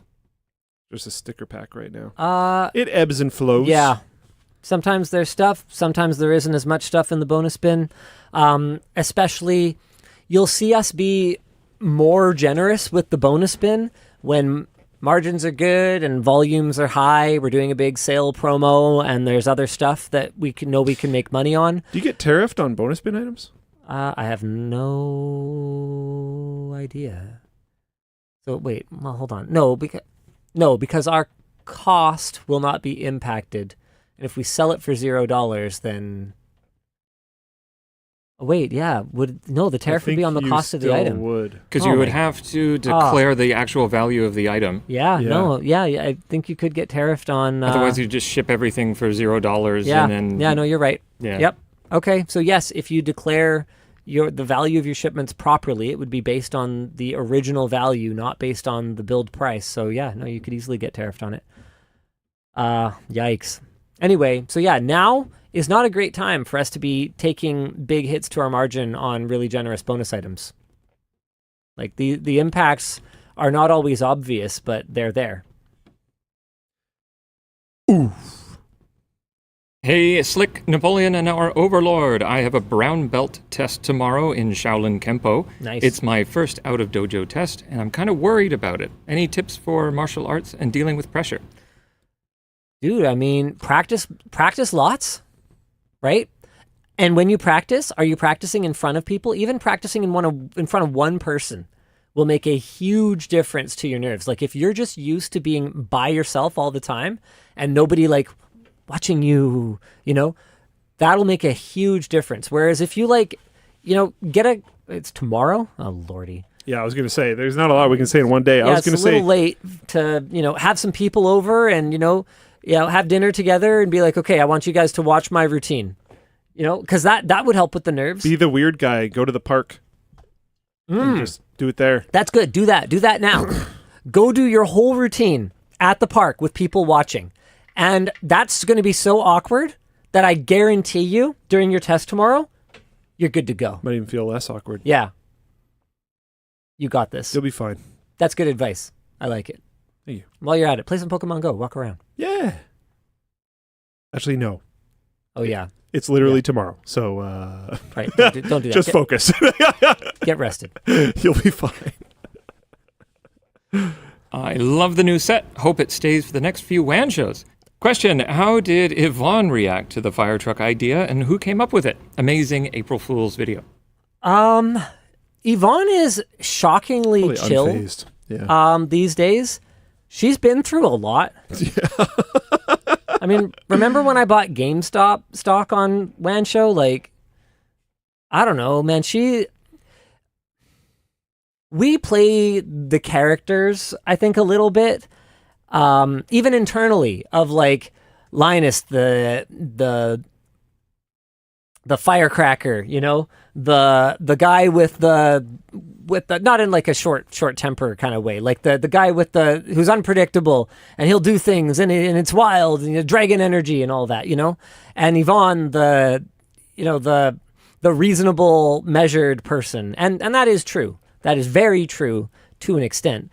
But you got to remember, you know, we've been together for 20 years, right? Like we've been shaping each other and molding into each other for longer than we have not been together, you know? And so there's nothing that we can really do that's that surprising. And we push each other to do things that are outside of our comfort zones, and being fiscally irresponsible, but in a way that is planned and measured, is kind of our jam. That's where we've landed. You know, the appearance of fiscal irresponsibility, but actually we're pretty careful, we're pretty prudent. Like the fire truck was a calculated risk. You know, we spent $30,000, some tens of thousands of dollars on it, but we came up with a plan. We went to the team and we said, okay, what can we do for exclusive merch? Who can we put on this video to make sure that it is sensational and the audience flipping loves it and gets excited about it and enjoys the crap out of it and wants to support us to make this kind of content? Okay, team, let's get together. Let's make something truly outstanding. Let's, promote the merch with the live stream. Let's have some fun. Let's do some cool stuff. And people are probably going to respond. They're going to pick up some thirst extinguishers. They're going to subscribe to LTT. They're going to watch the video. They're going to pick up some cool firewall department t-shirts. Let's make sure that this investment, let's make sure that this is an investment, not just burning money in a fire. And spoiler alert, we made it back. Believe it or not, we are responsible adults running a responsible adult company, making sure that the people who work on all of these projects get paid. And we made it back. We sold thousands of water bottles. The water bottles are sick. Yeah. I wish there was more shirts. We sold out of the shirts the purchase of the fire truck kind of overperformed almost. Yeah. Because we sold the shirts too fast. But that's the thing, is you could look at it and go, oh, well, it would have been more responsible to rent the fire truck. And it's like, yeah, but that's where the wild, wacky side of it that I bring to the table comes in. Is like, if we were always like, oh yeah, we did a wild thing, but actually we didn't. We did the boring, completely responsible version. I don't think you guys would engage with that as much. I think you love the shenanigans. I love the shenanigans. I think you love the shenanigans. Absolutely, dude. It's way cooler that we actually bought a fire truck. Minus one thing I will not disclose at this time. The highlight of my week was introing the show by jumping down a fire pole. Yeah. That was so sick. The moment when Dan is counting down. Yeah. And my foot's on the thing, and I look back at Linus, and Linus is smiling, and I'm just like, "This is sick. This is this is just really cool." I don't know what else to even say in that moment. It's just awesome. I mean, it's rule number 10 in the how to make great videos, right? Have fun. Yeah. If you're not having fun, everyone's gonna pick it up. And you know what? It is way more fun for me to sit here in the real, actual fire truck, having come from unboxing a weird random toy because my coworker needed help moving it on the website we both worked for, to this whole thing where you guys are watching us and we have this incredible team and we can just buy a fire truck because we fucking feel like it. How cool is that? That's fun. The only thing I feel like missed from the video was I think you should have hit me with the hose. I hit Dennis. You hit Dennis? I shot his car. Oh, yeah. I would have blasted him more, but he actually had his passenger side window unrolled, and he didn't know. He was like, "Why didn't you spray me more?" I was like, "Dude, your window's open. Like, aren't you happy that I noticed?" Yeah, that's funny. That moment when I'm the adult on set, when we're playing with our fire truck. You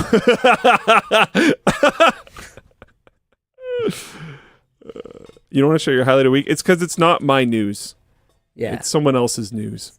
Someone guessed that it's an engagement. No, it's not engagement. No, it's It's not. just straight up not my news, so Yeah. I'm not doing it. That's And you'll know soon enough. Yeah. And it'll be great, and you'll be super jazzed, and we will be jazzed to talk about it. Yeah. But it is someone else's news, and it is up to them how they want to break it. Yeah.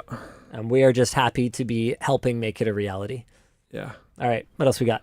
Hello, LLD. My house has in-floor radiant heating, and we want to control it centrally and remotely. Linus, I was wondering if you were pleased with the solution you showed. Actually, it's pretty okay. Home Assistant with those Ecobees wired into those OG two-wire things with the bypass mode thing actually works pretty solid. All the Wi-Fi issues I was having with those Ecobee thermostats went away once we turned off the 2.4 gigahertz radios that, for whatever reason, defaulted to all be on and whatever. I'm not going to blame anyone. We turned off all the 2.4 gigahertz radios that were talking over each other, and it's much better now.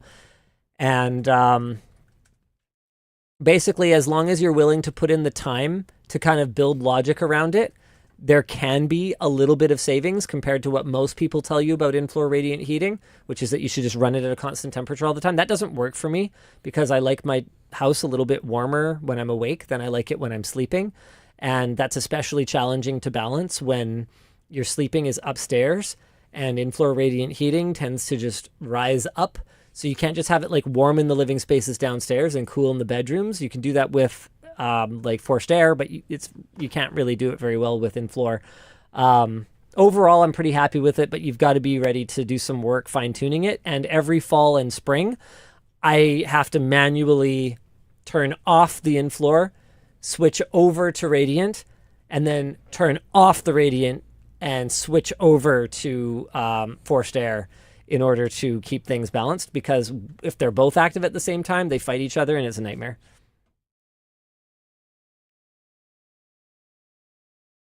Oh, there we go. Hey all, I have nowhere else to ask this, so what's the title theme of Scrapyard Wars in Season 3 and up? And why wasn't it in the newest season? Also, more women's clothing when? I wasn't sure what this meant. I figured you guys might be able to pick this apart. Oh, the music.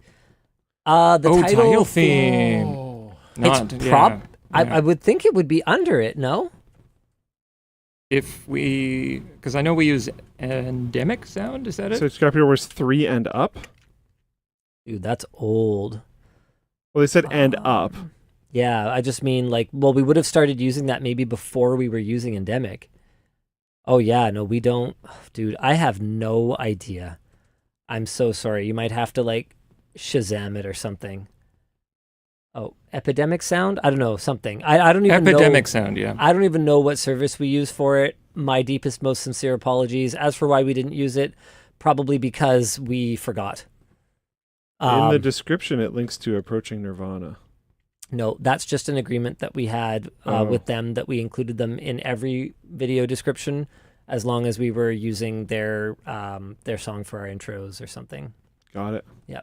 So we didn't pay for either that or Supernova from Laszlo, because they were like, oh no, we're just like stoked you guys are using it. As long as you credit us, then we consider that to be more than worth it. Yeah, that was pretty sweet. Yeah. Hey, Dan, Linus, and Luke. Do you have any updates on the lab's lanyard? As I got one in my last order and went looking at the page to think about getting a second. No, I have no updates to share at this time. I think Nick is still trying to figure out what exactly happened with the process there. And other than, hey guys, if you have a problem with it, even though it didn't have the box stitch like it was supposed to. Oh, I do know that the material is that way because we printed on it and we couldn't use that tougher material and print on it with the Labs logo and everything. As for the box stitch, basically we're going to have to do a virtual box stitch for you. If it breaks, you let us know and we'll get you taken care of. Trust me, bro. And we're going to make sure that doesn't happen again. There, let's go with that for the update. Hey, LMG Foolies, this is one we already did earlier. Love the firetruck videos. Is there an actual end game as to what will happen to the truck, or was the purchase just for the memes? There's no clear end game, but I figure it can't be that hard to like find someone who needs a fire truck. It wouldn't be a fire department because this is too old. It's out of service. But you know, some private organization that needs to have on-site firefighting capabilities could be interested in it. I mean, it works. That's exactly what it was doing. That's the duty it was pulling before. And you know, we'll make sure that we take care of it while we have it. You know, we'll get it, you know, ready for its next owner. So I'd love to resell it if we could find a worthy cause that needs something like that isn't just like some commercial entity or whatever. Then we would consider doing an extraordinary price on it or even donating it. But that's not yet. That's not yet. That is not Let's not have this fun day. with it for a while. Yeah, for now we're gonna pump water through some water blocks, see if we can blow them up. You know. Let's go. See what else we've got here. Hey, LDL. Luke or Dan, do you have any stories from when you did concrete? Shout out to Tatiana from CW for the amazing merch. The concrete cooled PC. He said Luke or Dan, though. Oh, well, they probably don't know that you guys weren't involved in that. So we the April were not Fool's involved in that. concrete cooled PC, my favorite part of it was us realizing on the day of the shoot what a catastrophe we had on our hands when we didn't have any way of making the plan. The plan from the team was to just put paint in water. And I was like, oh my God, that's not going to work. So I had them go get milk and we saved it. We managed to just put paint and dye or something in milk to turn it the color of concrete, and to do so convincingly enough that some people legitimately believed it. Quite a few. Nobody was dumb enough to try it on their own and like be mad about it or whatever. But some people legitimately were like trying to come up with theories about how, or like trying to debunk it. You know, they were like, with the exothermic properties of concrete curing, there's no way, blah, blah. Like taking it seriously one way or another. Yeah. And that's my other favorite story of the concrete cooled PC April Fools, is arguing with the writing team who was telling me that it's not even funny because nobody would be like f***ing stupid enough to believe it. Oh yeah, that would probably work. Nobody could be stupid enough to believe it. It's not even an April Fool. It's basically just a dumb skit. And I was like, no. I've been doing this a long time. I've been doing this a long time. This ain't my first rodeo. Trust me. I can sell it. And so some other members of the team ate humble pie when I sold it. Managed to convince people that we had cooled a PC with concrete, or that we were trying to earnestly convince anyone that we had done it. We got people to take it seriously, which I thought was pretty funny. Hello, Linus, Luke, and Dan. Linus, having owned both a Volt and an EV Taycan, what do you think is right for the average person in 2025? Should all ICE vehicles be hybrid, FEVs, by this point? Plug-in hybrid electric vehicle is a FEV. Thank you very much, Dan. FEV. I think plug-in hybrid is outstanding. My review of the Volt, based on my time with it, was I said what I meant, and I meant what I said. I think the Volt was a misunderstood car. I think that it was outstanding, an incredible step forward, a happy medium between full electric operation, hybrid operation, and ICE operation. You literally could operate it in any one of those three modes. So it was either an EV for your daily commute to and from work, or it magically turned into an incredibly efficient ICE vehicle if you needed to go a long distance. I absolutely love that car. I feel, again, speaking of humble pie, I feel very vindicated because I talked up the Volt a lot back in the day and got crapped on by both the EV crowd and the ICE crowd. And now plug-in hybrids are freaking everywhere. Like every major manufacturer, even like hypercars, they're looking at plug-in hybrid in order to find a balance between economy, performance, complexity, everything. Dude, they're outstanding. Like what was the back order time on the RAV4 Prime when Toyota launched it? Like 4 years or something like that. Like literally, companies cannot make enough of these plug-in hybrid electric vehicles, and I got absolutely dunked on for buying one. I think plug-in hybrid is the play. The only reason that I am full EV is, and this is not, well, there's a couple reasons, but one of the biggest ones that really drove me to stop dailying the Volt, which by the way we kept. We sold it to the company and we still use it to run errands and stuff because it's great. It's a super efficient car. The back seats fold down. It has a huge trunk capacity for what it is. Anyway, sorry. I love the Volt. The only reason that I got rid of it, or a big driving force, aside from just thinking the Taycan is super cool, is that I hate going to the gas station. I don't plan my time very well. I am almost invariably late for everything. You don't plan your time. And when I have to go to the gas station on my way somewhere, I am then full stop. 5 to 10 minutes even later than I already would have been. Yeah. So it doesn't work for me. So I like having an EV that I charge every night in my garage, and I never have to think about fuel. It's just like, I was reading this article about like decision overload or whatever. I make too many decisions. I have too many little things to have to think about whether my car is fueled. And I can do it, obviously. Did. Long time. Or I just cannot. Oh. Dan, the bell. It's over here. The bell. Okay. Yeah. Or I could just not bother. And I could just have a car that I plug in my garage and I just don't think about it. And realistically, I worked pretty hard. I was also lucky, but I worked pretty hard and I decided I was going to treat myself to a really, really stupid present, and I bought a Taycan. My midlife crisis mobile. But you want That's it. what I call it. Do you like it? Yep. But I think plug-in hybrid electric vehicles are sick. Yeah. I think they're super cool. Volvo has their I think XC is the electrified line, so whatever the other one is, but there's whatever 90, it looks pretty cool. Hello, LLD. I'm going to Japan at the end of the month, and I know Linus was there a year or so ago. What cool tech things that amaze you during that trip? Plus, when LTT branded cables? I don't know. Japan has other than weird exclusives, oh my gosh, we unboxed a Hello Kitty smartwatch, officially licensed Hello Kitty smartwatch for adults. They were very clear that it's Persistent for about that? adults. Okay. Yeah. On Short Circuit, that's coming soon.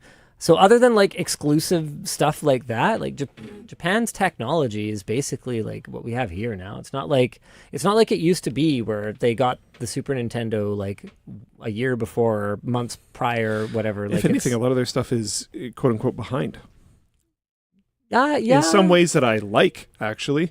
They, I don't know, public terminals have big chunky buttons instead of garbage, terrible touchscreens, which is great. But it's older tech, technically. I've heard that their banking systems and stuff like that are all feel kind of old. But again, in some ways, I don't necessarily think that every change is actually so good. do ours. As for WAN fair LTT enough. branded cables, soon TM. Man, the samples, I was going to say they look good, but they more than look good. I've been dailying them. I'm super, super happy with them. They're going to be expensive. Tariffs aren't going to help, but dude, they're so nice. It's if there was a cable that I could buy and just be confident that every time I plug it in, it's going to do exactly what it says on the side of it. It's the LTT cables. The high speed stuff is all coax shielded. Oh, it's beautiful. I actually ran into an issue where I used a USB-C to USB-C and it didn't do what it needed to. Yep.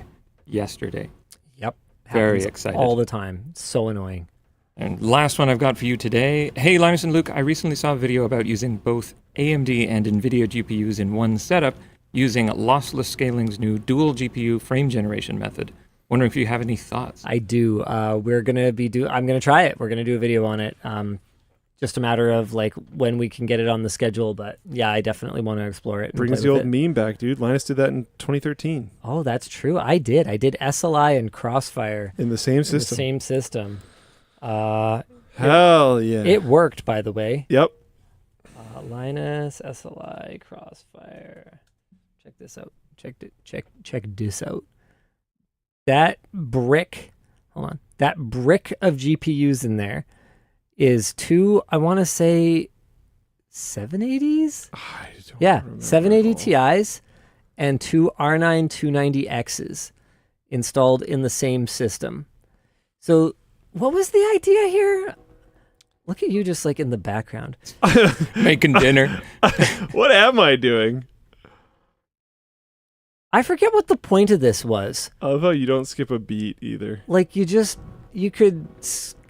would scale in both, or man, what was the point? What was I trying to accomplish? There was a reason. How was I back Okay, NVIDIA SLI. Yeah. Okay. Yeah, we're playing some. I really think you're just trying to prove that it works. That you could have both drivers installed at the same Yeah, time? Oh, I think so. look at all these DVI connections. That's absurd. This is hilarious. But I'm pretty sure that was it, which is great. It's interesting. Even now, that's interesting. You can have both Yeah. drivers. Like, what the heck? What am I looking at? Good gravy. Yeah, What is this? Why did we put this in our promotion for Audible? Jeebus. Is that even Twitch safe? We did some stuff back then. I don't know. It was fine. Male presenting nipple. Dude, best. I don't know, man. I've talked about this before, but I just get such a kick out of it anytime people are like, LTT used to be mature. Old LTT was better. Yeah, 100% better. Nah, new LTT is better. What? You don't want to do dildo racing anymore? Look at this. This is great. It's a float plane. It's got a fox on it. Non-copyright Let me guess. infringing fire kitsune. 69 cents. Because of course it is. Yeah. And it's of course economical. time to say, see you again next week. Same bad time, same bad channel. I don't know. Maybe not. Bye. Keep the meme alive. Oh wow, we had some merch messages today. We did. Good, great. Look at the dashboard. Maybe the tall shirts. I actually don't know.